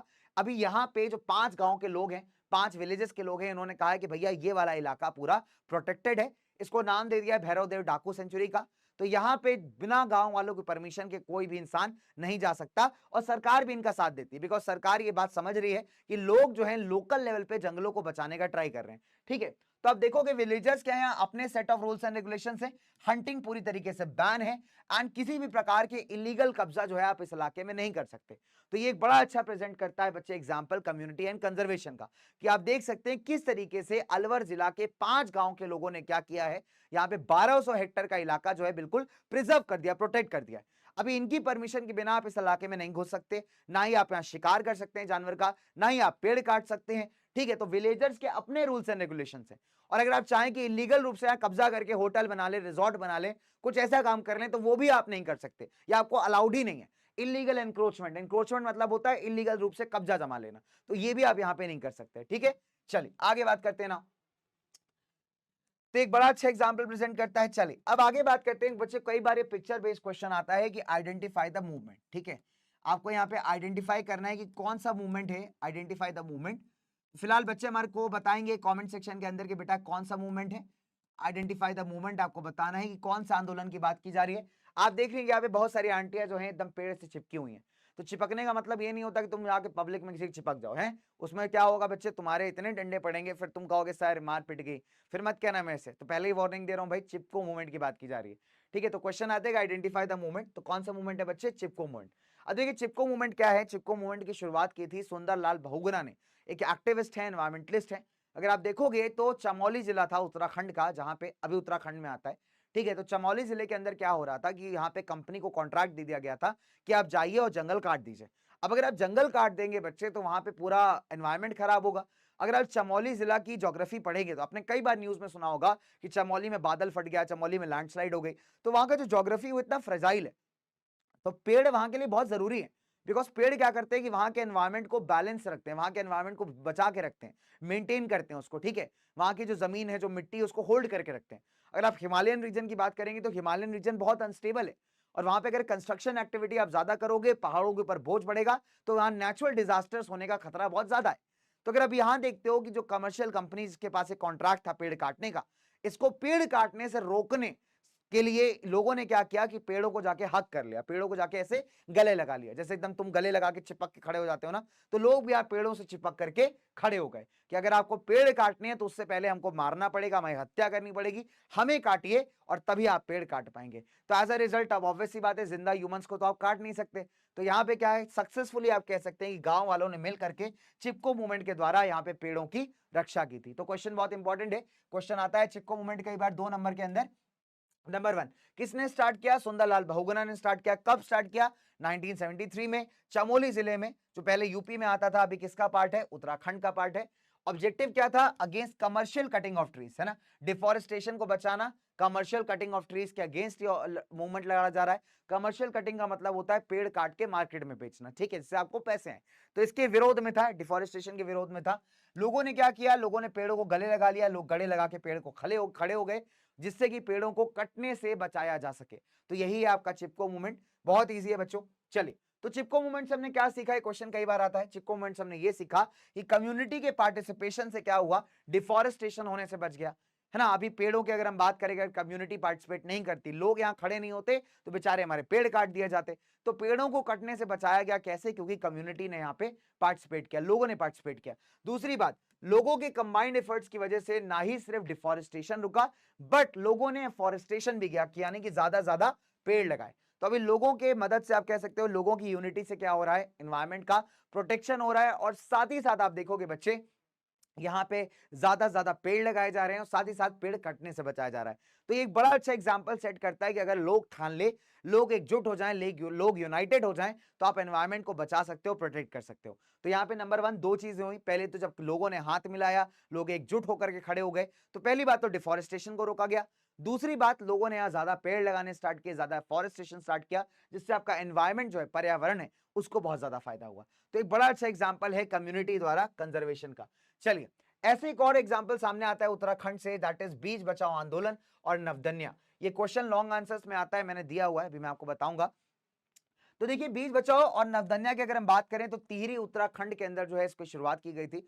यहाँ पे फार्मर्स का सिंपल मोटिव है, फार्मर्स कहते हैं कि बिना किसी केमिकल फर्टिलाइजर के इस्तेमाल किए भी आप बहुत वैरायटी का अनाज उगा सकते हैं। तो यही बात यहाँ पे सिखाई जा रही थी कि दे शोड दैट की variety of crops can be grown without the use of chemicals. बिना किसी केमिकल फर्टिलाइजर का, बिना किसी केमिकल का इस्तेमाल किए आप बहुत वाइड वैरायटी का जो क्रॉप्स है यहाँ पे ग्रो कर सकते हो। दूसरी इंपॉर्टेंट बात, ये किसके अगेंस्ट है? ये फर्टिलाइजर के अगेंस्ट है। फर्टिलाइजर, पेस्टिसाइड, इंसेक्टिसाइड्स, इस प्रकार की चीजों को यूज करने के बिल्कुल खिलाफ है। ये क्या कहते हैं कि आप ऑर्गेनिक फार्मिंग करिए। ऑर्गेनिक फार्मिंग का मतलब होता है जो आपकी नेचुरल खाद है ना। ऑर्गेनिक फार्मिंग का मतलब क्या होता है बच्चे? जो आपका नेचुरल खाद है, उस खाद का इस्तेमाल करिए, उस खाद को इस्तेमाल करके जो है फार्मिंग करिए। अगर आपको अच्छे क्रॉप्स उगाने हैं, अच्छा अनाज उगाना है, तो उसके लिए जरूरी नहीं कि आप जो है केमिकल फर्टिलाइजर इस्तेमाल करें, जरूरी नहीं कि आप फालतू के इंसेक्टिसाइड्स, कीटनाशक, पेस्टिसाइड्स ये सब इस्तेमाल करें तभी आप अच्छा ग्रो कर पाएंगे। नहीं, आप इन सबको नहीं भी इस्तेमाल करेंगे तो भी आप अच्छा प्रोडक्शन कर सकते हैं, बहुत वैरायटी का अनाज उगा सकते हैं सिंपल सिंपल ऑर्गेनिक मेथड से। ठीक है, तो यहीं पे ऑर्गेनिक फार्मिंग को आप कह सकते हो प्रमोट कर रहे थे। डन। चलिए, आगे बात करते हैं। अब यहाँ पे एक सवाल आता है बड़ा बढ़िया, यहाँ पे 3 नंबर में क्वेश्चन आता है कि explain the joint forest management. Sure short question है, किसी ना किसी तरीके से हर साल पूछा गया है, हर बार पूछा गया है, ध्यान दीजिएगा इस चीज को। जॉइंट फॉरेस्ट मैनेजमेंट से क्वेश्चन बच्चे हर साल आता है। चलिए, जॉइंट फॉरेस्ट मैनेजमेंट क्या है? जॉइंट मतलब एक साथ, फॉरेस्ट मतलब जंगल, मैनेजमेंट मतलब इसको मैनेज करना। तो यहाँ पे क्या होता है बच्चे, उड़ीसा के अंदर जो सरकार है 1988 के अंदर एक कानून पास करती है, एक रेजोल्यूशन पास करती है, जहां पे फॉरेस्ट डिपार्टमेंट को कहा जाता है कि जो आप लोकल लोग हैं उनकी मदद से क्या करिए, जंगल के ऐसे इलाके जो अभी बर्बाद हो गए, खराब हो गए, उनको दोबारा से रीग्रो करिए। बदले में क्या होगा, लोकल लोगों को दो फायदे होंगे। नंबर 1, जो फॉरेस्ट के प्रोडक्ट्स हैं जैसे फल फूल हो गए, मेडिसिनल प्लांट्स हो गए, है ना, इस तरीके की चीजें जो है पहली बात तो लोगों को दी जाएगी। साथ ही साथ जो फॉरेस्ट डिपार्टमेंट केयरफुल तरीके से लकड़ियां काटेगा, उन लकड़ियों में से भी कुछ शेयर जो है हमारे गांव वालों को दिया जाएगा। अब अगर आप देखेंगे तो उड़ीसा के अंदर भी बहुत सारे आदिवासी हैं, बहुत सारे ट्राइबल्स रहते हैं, और इन ट्राइबल्स का जो नॉलेज है जंगल का बच्चे बहुत जबरदस्त है। तो यहाँ सरकार ट्राई कर रही है कि इनकी मदद से, जो लोकल लोग हैं, गांव वाले हैं, इनकी मदद से जंगल को दोबारा से ठीक किया जाए, जो जंगल के इलाके खराब हो गए उनको रीजनरेट किया जाए और दोबारा से जो है एनवायरमेंट को प्रोटेक्ट किया जाए। तो इसी को हम कहते हैं जॉइंट फॉरेस्ट मैनेजमेंट। ठीक है, शुरुआत हुई थी इसकी 1988 में, जब सरकार ने, उड़ीसा सरकार ने एक रेजोल्यूशन पास किया जॉइंट फॉरेस्ट मैनेजमेंट के लिए। ऑब्जेक्टिव क्या था? बहुत सिंपल है कि फॉरेस्ट डिपार्टमेंट लोकल लोगों की मदद से क्या करना चाहता है, जंगल के जितने एरिया खराब हो गए, बेकार हो गए, उसको दोबारा से रीस्टोर करना चाहता है, ठीक करना चाहता है। अब अगर आप देखेंगे फॉरेस्ट डिपार्टमेंट ने क्या किया कि यहाँ पे लोगों के अलग अलग ग्रुप बना दिए, जिनका काम नाम रखा विलेज इंस्टीट्यूशंस। ठीक है, क्या किया गया कि गांव के अंदर लोगों के अलग अलग ग्रुप बना दिए, तो इनका नाम दिया गया विलेज इंस्टीट्यूशंस। अब इस ग्रुप को जिम्मेदारी दी गई कि भैया जंगल का ये वाला हिस्सा आपकी जिम्मेदारी है, ये वाला आपकी है, ये वाला आपकी है। मान लीजिए मैं और आप इस जॉइंट फॉरेस्ट मैनेजमेंट का हिस्सा है, तो मैं क्या करता हूं, मेरे प्यारे उड़ानियंस को जिम्मेदारी देता हूं। हमारे सपोज करिए बहुत सारे उड़ानियंस हैं, ठीक है, तो मैंने क्या किया कि आप लोगों के ग्रुप्स बना दिए। जैसे आप लोगों के मान लीजिए 100 ग्रुप बनाए।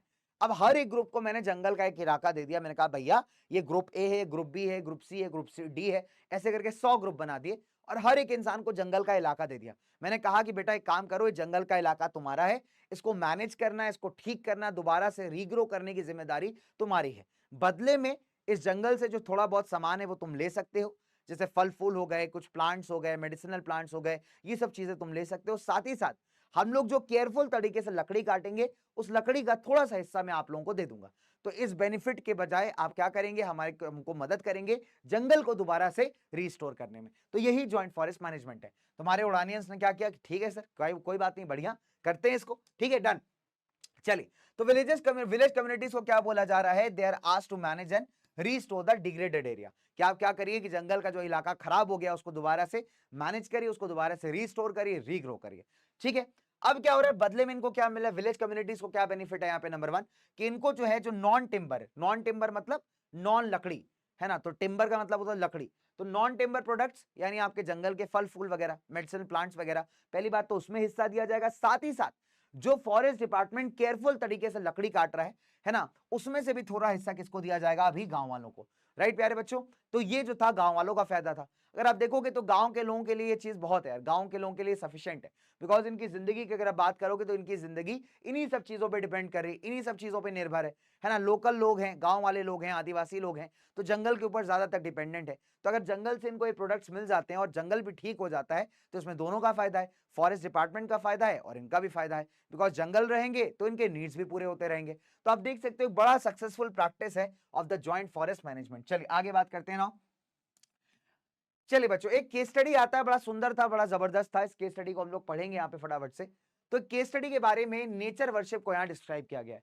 नेचर वर्शिप मतलब नेचुरल फोर्सेस की पूजा करना। आप देखेंगे हमारे हिंदुइज्म के अंदर बहुत सारे ऐसे भगवान हैं जो किसी ना किसी नेचुरल फोर्स को रिप्रेजेंट करते हैं, जैसे लॉर्ड इंद्र हो गए, आपके वायु देव हो गए, पवन देव जिनको आप कहते हैं, विंड को रिप्रेजेंट करते हैं। हम लोग कई बार कहते हैं ना वन देवी किसको रिप्रेजेंट करती है, जंगल को रिप्रेजेंट करती है ना। गंगा मैया यानी किसको रिप्रेजेंट करती है, रिवर को रिप्रेजेंट करती है। तो हम लोग अगर देखेंगे तो इंडियन कल्चर्स एंड ट्रेडिशंस के अंदर बहुत सारे नेचुरल फोर्सेस हैं जिनकी पूजा की जाती है, जिनको रिस्पेक्ट किया जाता है, प्रिजर्व किया जाता है, और इसी वजह से आप कह सकते हो कि लोग इनको नुकसान पहुंचाने से डरते हैं। राइट बच्चों, अगर आप देखेंगे कि नेचर वर्शिप, पहली बात तो भारत के अंदर एक आदिवासियों का सबसे पहले बड़ा पुराना ट्रेडिशन है। खासकर आप देखेंगे तो आदिवासी नेचर को बहुत रिस्पेक्ट करते हैं, ठीक है, इसको प्रोटेक्ट करते हैं, इसको बचाते हैं, बिकॉज इनका जीवन जो है वो सारा का सारा नेचर पे डिपेंडेंट है, नेचर से मिलने वाली चीजों को से ही अपना जीवन चलाते हैं ना।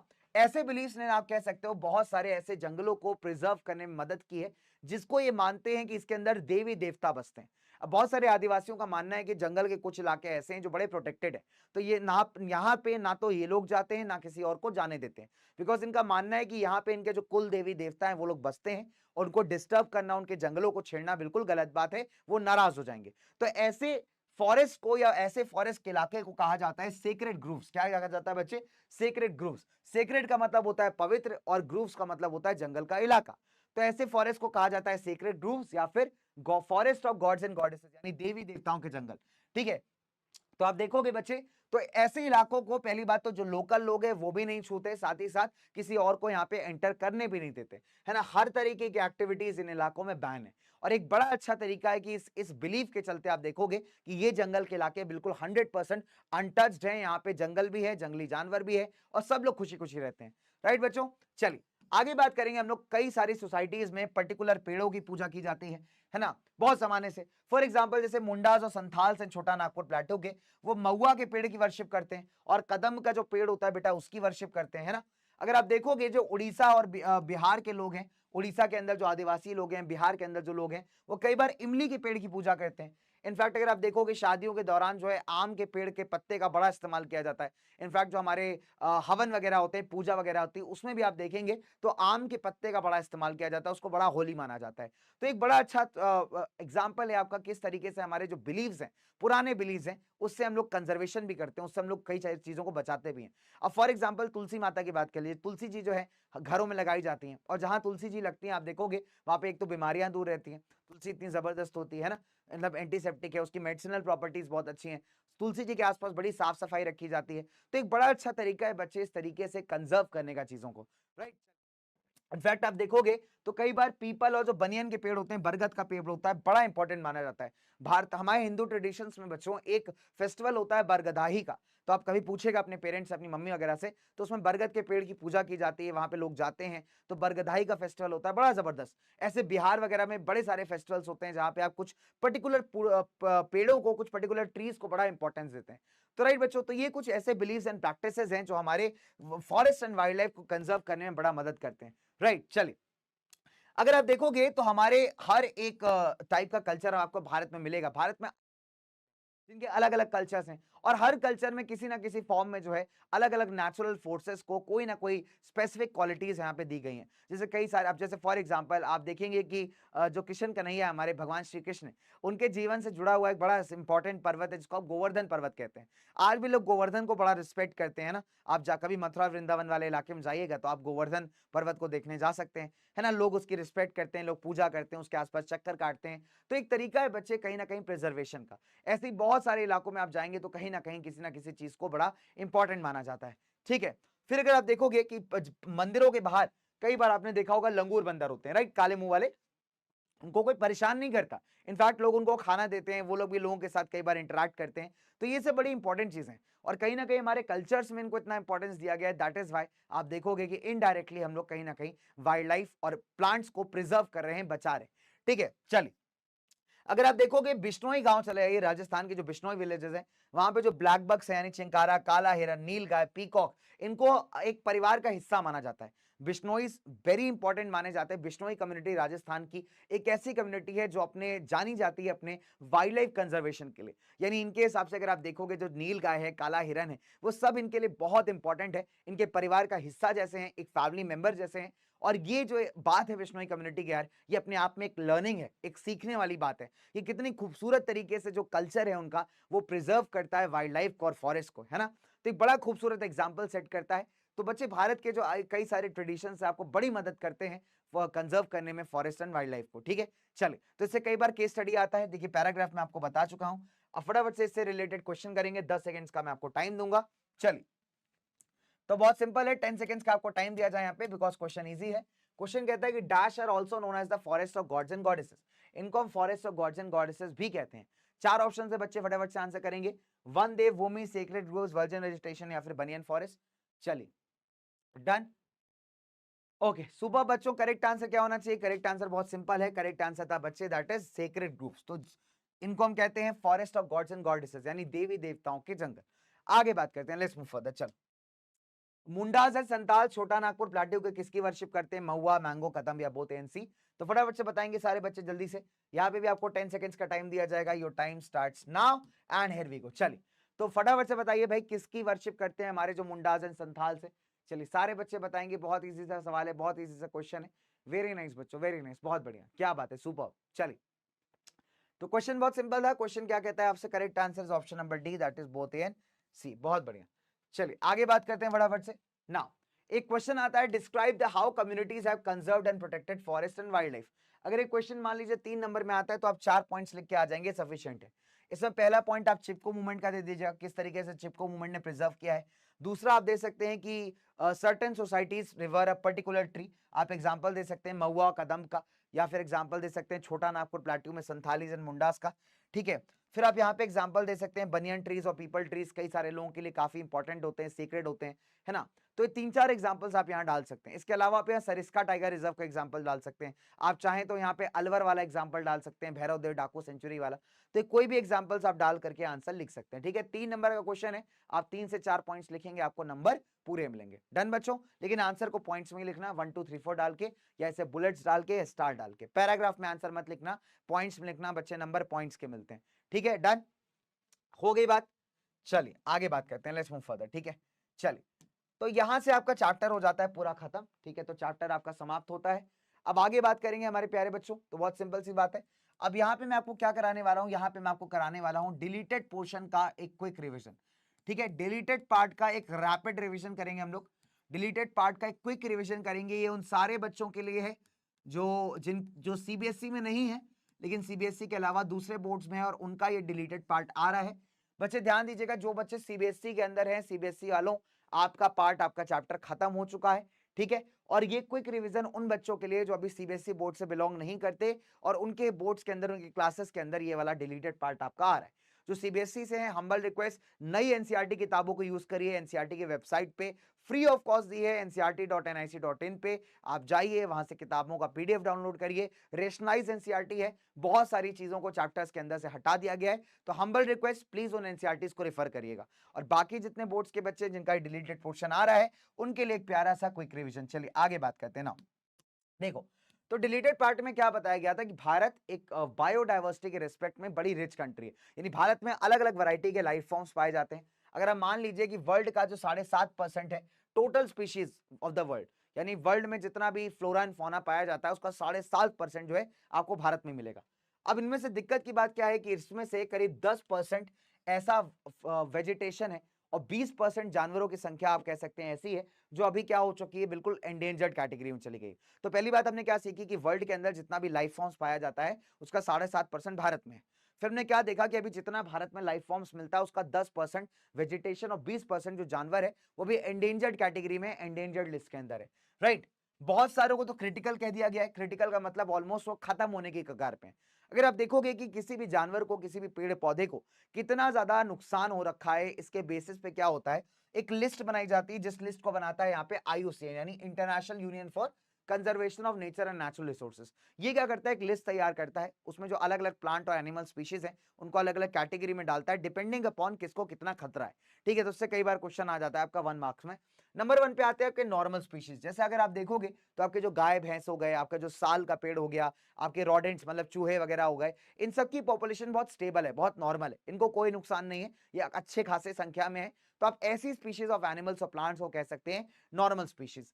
फिर क्या होता है, दूसरे नंबर कैटेगरी पे आते हैं एंडेंजर्ड, यानी वो जानवर और प्लांट्स हैं जिनकी जनसंख्या अभी बहुत कम हो गई है, इतनी कम हो गई है कि अगर दोबारा इनके अगेंस्ट जो नेगेटिव फैक्टर्स हैं, जैसे इनकी इलीगल हंटिंग, इनके हैबिटेट्स को डिस्ट्रॉय करना, अगर इस टाइप के फैक्टर्स कंटिन्यू करते रहे तो वो दिन दूर नहीं कि जब ये जानवर, जब ये प्लांट्स इस धरती से या इस देश से एक्सटिंक्ट हो जाएंगे। तो ऐसे जानवरों को हम कहते हैं एंडेंजर्ड स्पीशीज। ठीक है, एग्जाम्पल काला हिरन, क्रोकोडाइल, इंडियन वाइल्ड एस। ठीक है, नाउ अब वल्नरेबल स्पीशीज क्या होते हैं, वल्नरेबल मतलब जिसको सबसे ज्यादा खतरा हो। ठीक है, वल्नरेबल का मतलब है ये वो जानवर और प्लांट्स की स्पीशीज हैं जिनकी पॉपुलेशन लगातार डिक्लाइन हो रही है और अगर ऐसे ही चलता रहा तो बहुत जल्दी एंडेंजर्ड लिस्ट में एंटर कर जाएंगे। ठीक है, तो ऐसी स्पीशीज को हम कहते हैं वल्नरेबल स्पीशीज। ठीक है, चलिए एग्जांपल ब्लू शीप हो गई, एशियाटिक एलिफेंट हो गया, गैंजेटिक डॉल्फिन। तो गैंजेटिक डॉल्फिन अगर आपको देखना हो तो चंबल वाले साइड आप जा सकते हैं जहां पे ज्यादातर पाई जाती है और साफ पानी में होता है। अगर आप देखेंगे तो गंगा का जो साफ पानी होता है उसमें आपको गैंजेटिक डॉल्फिन मिलेगी। तो अभी इसकी जनसंख्या लगातार कम होती जा रही है और अगर ऐसे ही चलता रहा तो बहुत जल्दी आप देखेंगे कि ये एंडेंजर्ड कैटेगरी में एंटर कर जाएगी। ठीक है, डन। आगे बात करते हैं बच्चे रेयर स्पीशीज। देखिए रेयर शब्द का मतलब होता है जो बहुत कम पाया जाए। देखिए ये वो जानवर और पेड़ पौधे हैं जिनका जनसंख्या पहले से ही बहुत कम है, यानी पहले से ही जो इनका नंबर है बहुत कम है और अभी क्या हो रहा है, because of the negative factors इनकी पॉपुलेशन और डिक्लाइन करती जा रही है। तो अगर ऐसा ही चलता रहा तो बहुत जल्दी ये वल्नरेबल कैटेगरी के अंदर आप देखोगे कि एंटर कर जाएंगे। जैसे हिमालयन ब्राउन बियर बहुत कम पाया जाता है, वाइल्ड एशियाटिक बफलो काफी कम पाई जाती है, डेजर्ट फॉक्स बहुत कम पाई जाती है। तो ये वो जानवर हैं जिनकी जनसंख्या पहले से ही बहुत कम है, बहुत रेयर है, यानी बहुत कम पाए जाते हैं और अभी क्या है इनकी पॉपुलेशन डिक्लाइन हो रही है। अगर ऐसे ही चलता रहा तो बहुत जल्दी ये वल्नरेबल कैटेगरी में एंटर कर जाएंगे। डन।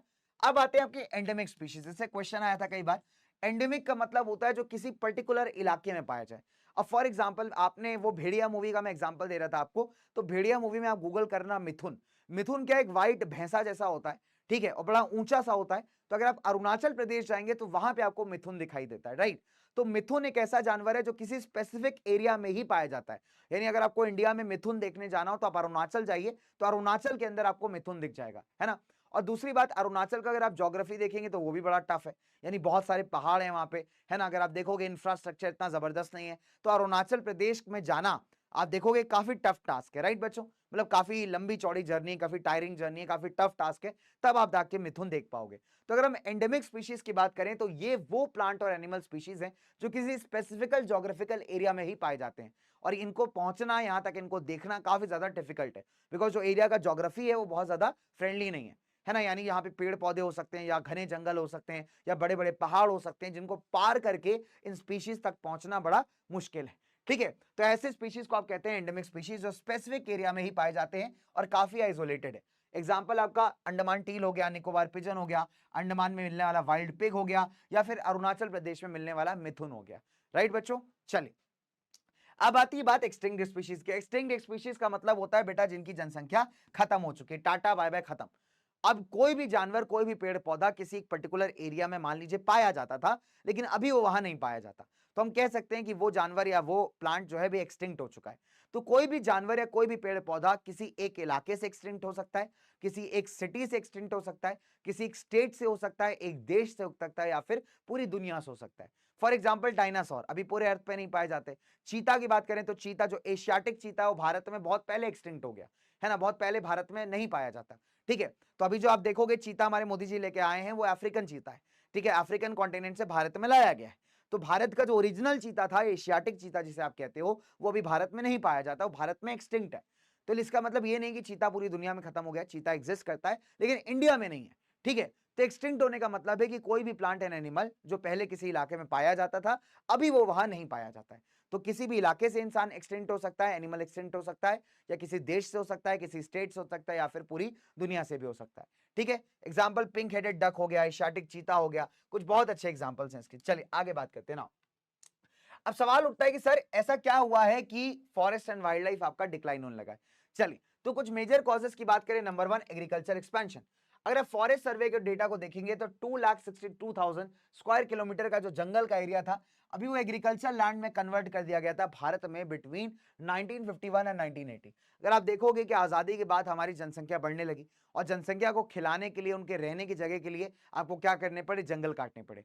एज ए रिजल्ट आप देखोगे 2,62,000 एरिया स्क्वायर किलोमीटर का जो इलाका है, यहाँ पे काट दिया जाता है, डिफॉरेस्टेशन कर दिया जाता है। इनफैक्ट अगर आप देखोगे बहुत सारी जो ट्राइबल इलाके हैं, आदिवासी इलाके हैं, वो भी डिफॉरेस्टेशन का शिकार हो चुके हैं। इसके अलावा अगर आप देखोगे जो शिफ्टिंग कल्टीवेशन की जाती है, शिफ्टिंग कल्टीवेशन मतलब किसान क्या करता है कि एक छोटे से एरिया में खेती बाड़ी करेगा, 1 साल तक, 1.5 साल तक, उसके बाद किसी और इलाके में मूव कर जाएगा।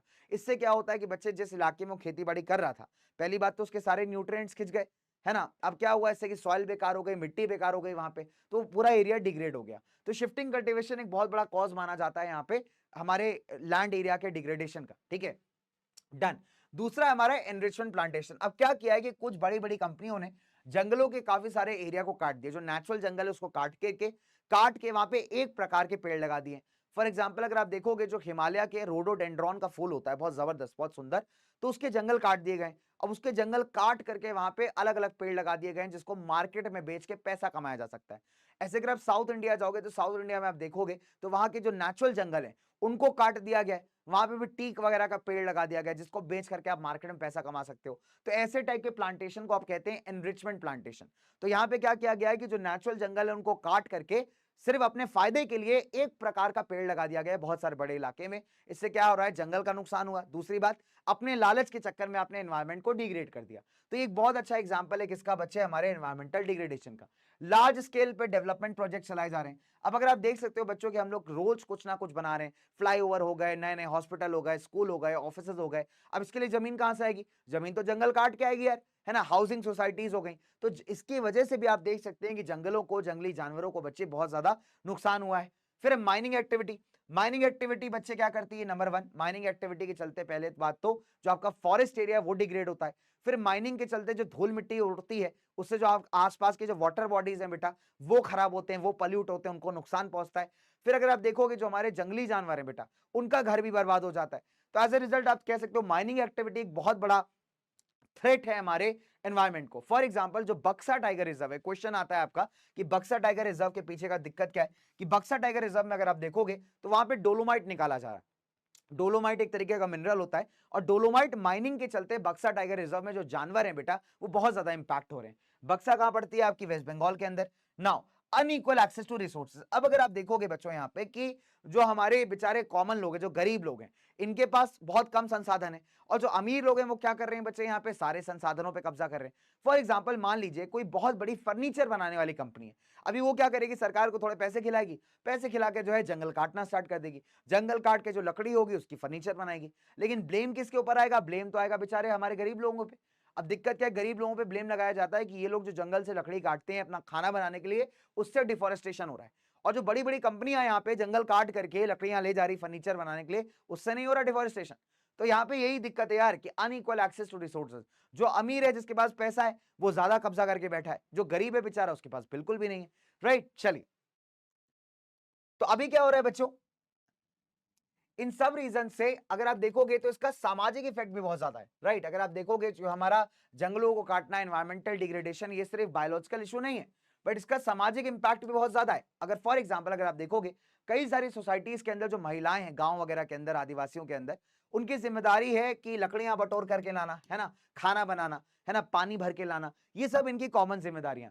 अब क्या होगा जब ये रिसोर्सेज आपके डिप्लीट हो जाते हैं तो कई बार बेचारी इन औरतों को, महिलाओं को 10-10 किलोमीटर लंबा चल के जाना पड़ता है सिर्फ खाना बनाने के लिए, लकड़ी बटोर के लाने के लिए या पानी भर के लाने के लिए। अब मान लीजिए किसी जंगल के इलाके में माइनिंग एक्टिविटी स्टार्ट हो जाती है।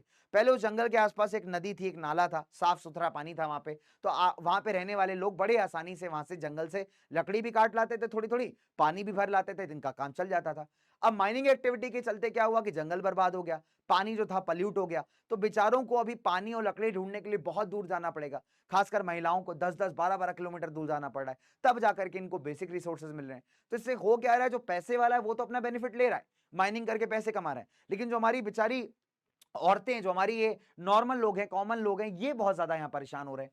राइट बच्चों, चलिए डिफॉरेस्टेशन से क्या होता है बच्चे, कई बार आप देखेंगे फ्लड आ जाती, बाढ़ आ जाती, सूखा बढ़ जाता है, और इसका भी इंपैक्ट किसके ऊपर होता है, सबसे ज्यादा हमारे गरीब लोगों के ऊपर। राइट, इनफैक्ट अगर आप देखोगे डिफॉरेस्टेशन के चलते कल्चरल डाइवर्सिटी का भी लॉस हुआ है। अब बेचारे मार्जिनलाइज लोग, मार्जिनलाइज मतलब कौन होते हैं, जो हमारे गरीब होते हैं, जो आदिवासी होते हैं, ठीक है। कई बार आप देखोगे बच्चे ये हमेशा से फॉरेस्ट पे ही डिपेंड होते आए। अगर आप देखोगे जब फॉरेस्ट काट दिए जाएंगे, जंगल काट दिए जाएंगे, तो इनको पैसे कमाने के दूसरे साधन ढूंढने पड़ेंगे। तो फॉरेस्ट इनके लिए बच्चे सिर्फ जंगल नहीं है, सिर्फ एक जीवन जिंदगी जीने का सहारा नहीं है, फॉरेस्ट इनके लिए सब कुछ है। मतलब इनका कल्चर है, इनका ट्रेडिशन, इनकी संस्कृति है। जंगल को बच्चे अपने परिवार का हिस्सा मान रहे हैं, बिकॉज जंगल ही इनको सब कुछ दे रहा है, जंगल पे डिपेंडेंट है। तो जंगल से इनका जो कल्चरल बॉन्ड है वो बहुत ज्यादा है। और जब आप जंगल काट देते हो तो नंबर वन, पहली बात तो इनका सोर्स ऑफ इनकम खत्म हो जाता है, जिंदगी जीने का जरिया खत्म हो जाता है। दूसरी बात, इनका जो कल्चरल लिंक है वो भी टूट जाता है। तो अभी क्या है, इनको किसी और इलाके में जाना पड़ेगा अपनी जरूरतों को पूरा करने के लिए। तो नंबर वन क्या हो रहा है बच्चों की, इनका कल्चरल लॉस भी हो रहा है, साथ ही साथ इनका इकोनॉमिकल लॉस भी हो रहा है। तो ये कुछ इंपैक्ट्स आप कह सकते हो। क्वेश्चन आता है कि सोशल इंपैक्ट क्या है यहाँ पे ऑफ द रिसोर्स डिप्लीशन, तो ये कुछ पॉइंटर्स आप डाल सकते हैं इन द सोशल इंपैक्ट। चलिए आगे बात करते हैं। एशियाटिक चीता, एक केस स्टडी आता है कि भैया एशियाटिक चीता कहां चला गया। अब अगर आप चीते और लेपर्ड में अगर आपको डिफरेंस निकालना हो, तो जब आप रोते हो ना, जब आपके आंसू निकलते हैं, तो आंसू ऐसे आंख से निकल करके यहां तक आ जाते हैं। तो अगर आप चीते का देखोगे तो चीता का भी ऐसे आंसू के शेप का ना ब्लैक कलर का स्पॉट होता है, या उसके आंखों के पास अगर आप देखोगे तो ऐसा लगेगा चीता रो रहा है, और काले कलर के आंसू हैं। तो रोता नहीं है चीता, वो उस तरीके का उसका नेचुरल स्पॉट होता है जिसको लेपर्ड से अलग करता है। ठीक है, अगर आप बात करेंगे चीता की, तो चीता को वर्ल्ड्स फास्टेस्ट लैंड मैमल माना जाता है। 112 किलोमीटर प्रति घंटे की स्पीड को बेटा ये अचीव कर सकता है। 20वीं शताब्दी से पहले अगर आप देखोगे तो चीता आपको अफ्रीका और एशिया दोनों जगह मिल जाते थे, लेकिन अभी भारत में चीता नहीं मिलता। राइट, इनफैक्ट एशियन चीता बहुत पहले एक्सटिंक्ट हो चुका है। भारत में 1952 के अंदर चीता को यहाँ पे एक्सटिंक्ट घोषित कर दिया गया था। तो अभी जो चीता भारत में लाया जा रहा है वो अफ्रीका वाला चीता है, एशिया वाला चीता नहीं है। एशियन चीता ऑलरेडी नहीं पाया जाता। इंडिया में क्वेश्चन आता है कब एक्सटेंट हो गया था, तो भारत के अंदर 1952 में चीता को एक्सटेंट घोषित कर दिया गया था। ठीक है बच्चों, चलिए तो अभी मोदी जी चीता लेके आ रहे हैं। एक और बड़ा जबरदस्त क्वेश्चन आता है हिमालयन यू का। देखिए हिमालयन यू क्या है, एक स्पेशल टाइप का पेड़ है जो पाया जाता है हिमाचल प्रदेश के अंदर और साथ ही साथ अरुणाचल के अंदर। हिमालयन यू के जो आपका बार्क होता है, जो तना होता है, उसका जो पत्तियां होती हैं, जो जड़ें होती हैं, इन सबसे केमिकल निकलता है टैक्सोल नाम का। अब टैक्सोल से क्या है, कैंसर की दवाई बनती है। तो माना जाता है कि इससे बनने वाली जो कैंसर की दवाई है वर्ल्ड में लार्जेस्ट सेलिंग है, बिगेस्ट सेलिंग दवाई है। अब आप सोच सकते हो जो लालची व्यापारी हैं, वो उनको पता है कि कैंसर दुनिया में बढ़ रहा है और कैंसर के जो मरीज हैं वो भी काफी ज्यादा हैं, तो ऑब्वियस सी बात है कैंसर का इलाज भी बहुत महंगा होता है। तो यहाँ पे सिंपल सप्लाई और डिमांड है, तो कैंसर का इलाज का डिमांड मार्केट में बढ़ रहा है। तो ये लोग क्या कर रहे हैं कि इस पेड़ पे अटैक करना स्टार्ट कर रहे हैं, कि लोग चाह रहे हैं, जितने भी लालची मैन्युफैक्चरर्स है वो चाह रहे हैं कि ज्यादा से ज्यादा इस पेड़ को अपने कब्जे में ले लें, जिससे वो कैंसर की दवाई बना करके ज्यादा पैसा कमा सके मार्केट में। ठीक है, एज ए रिजल्ट आप देखोगे क्या हो रहा है बच्चों यहाँ पे, कि जो इसकी स्पीशीज है वो बहुत ज्यादा ओवर यूटिलाइज की जा रही है। एज ए रिजल्ट आप देखोगे पिछले 10 सालों के अंदर बहुत सारे हिमालयन यू के जो जंगल हैं बेटा वो भी बर्बाद हो चुके हैं। तो इस वजह से कहा जा सकता है कि हिमालयन यू एक एंडेंजर्ड कैटेगरी में आ चुका है, कि बहुत जल्दी अगर इनके ऊपर किया जाने वाला ओवर एक्सप्लॉयटेशन नहीं रोका गया तो आप देख सकते हो कि ये प्रजाति खत्म हो जाएगी। ठीक है, और लोगों का लालच जो है इस प्रजाति पे भारी पड़ रहा है। तो लोगों के लालच के चलते क्या हो रहा है बच्चे, जरूरत से ज्यादा ये पेड़ों का यूटिलाइजेशन किया जा रहा है, जिसके चलते इसके जंगल जो है बच्चे कंटिन्यूसली बर्बाद होते जा रहे हैं। ठीक है, डन, सॉलिड है बच्चे, चलिए ठीक है, चलो तो इसी के साथ एंड करते हैं हमारे क्लास को। धन्यवाद बच्चावाड़ी, थैंक यू सो मच यार। तो ये थोड़ा सा डिलीटेड पोर्शन का रिवीजन था, मैंने ट्राई किया है इस लेक्चर को छोटा रखने का, तो राउंड अबाउट आप मान के चलिए 1 घंटे 50 मिनट के आसपास का लेक्चर है ना। मेरी मुलाकात होगी आपसे अगले क्लास के अंदर, है ना, अगले टॉपिक्स के अंदर। और तब तक के लिए ऐसे पढ़ते रहिए, मस्त रहिए, चुस्त रहिए, दुरुस्त रहिए। आऊंगा आपके सामने बेटा एक नई कहानी लेकर के, एक नया नया नया पन्ना लेकर के, और तब तक के लिए जोश बना के रखो, तब तक के लिए दिल में जज्बा जगा के रखो और एक नई उड़ान के साथ कुछ नई ऊंचाइयां छूने का ट्राई करो। ऑल द बेस्ट बच्चों, मुलाकात करते हैं आपसे। अपने में कॉन्फिडेंस कभी मत लूज करना, एक बात में भरोसा रखो यार कि तुम्हारे अंदर का जो जज्बा है वो तुमसे कुछ भी करवा सकता है, ठीक है? तो कभी अपने को गलत मत फील करना, कभी अपने को डाउन मत फील करना, कभी अपने को इंफीरियर मत फील करना। हमेशा याद रखना यार कि इट इज यू जिससे को आपको कंपटीशन करना है, ठीक है? अपने आसपास के लोगों से कॉम्पीट मत करो, अपने आप से कॉम्पीट करो यार। जब अपने आप से आप कॉम्पीट करते हो बच्चे, जब अपने आप से रेस लगाते हो तो आप जीतते भी हो, आप हारते भी हो, आप सीखते भी हो। तो जितना सीखोगे उतना जीतोगे। तो इसी सीख के साथ, इसी बात के साथ मैं लेता हूं आपसे विदा। बाय बाय दोस्तों, मुलाकात होगी आपसे next time. Love you all मेरे उड़ानियंस। Bye bye guys, take care.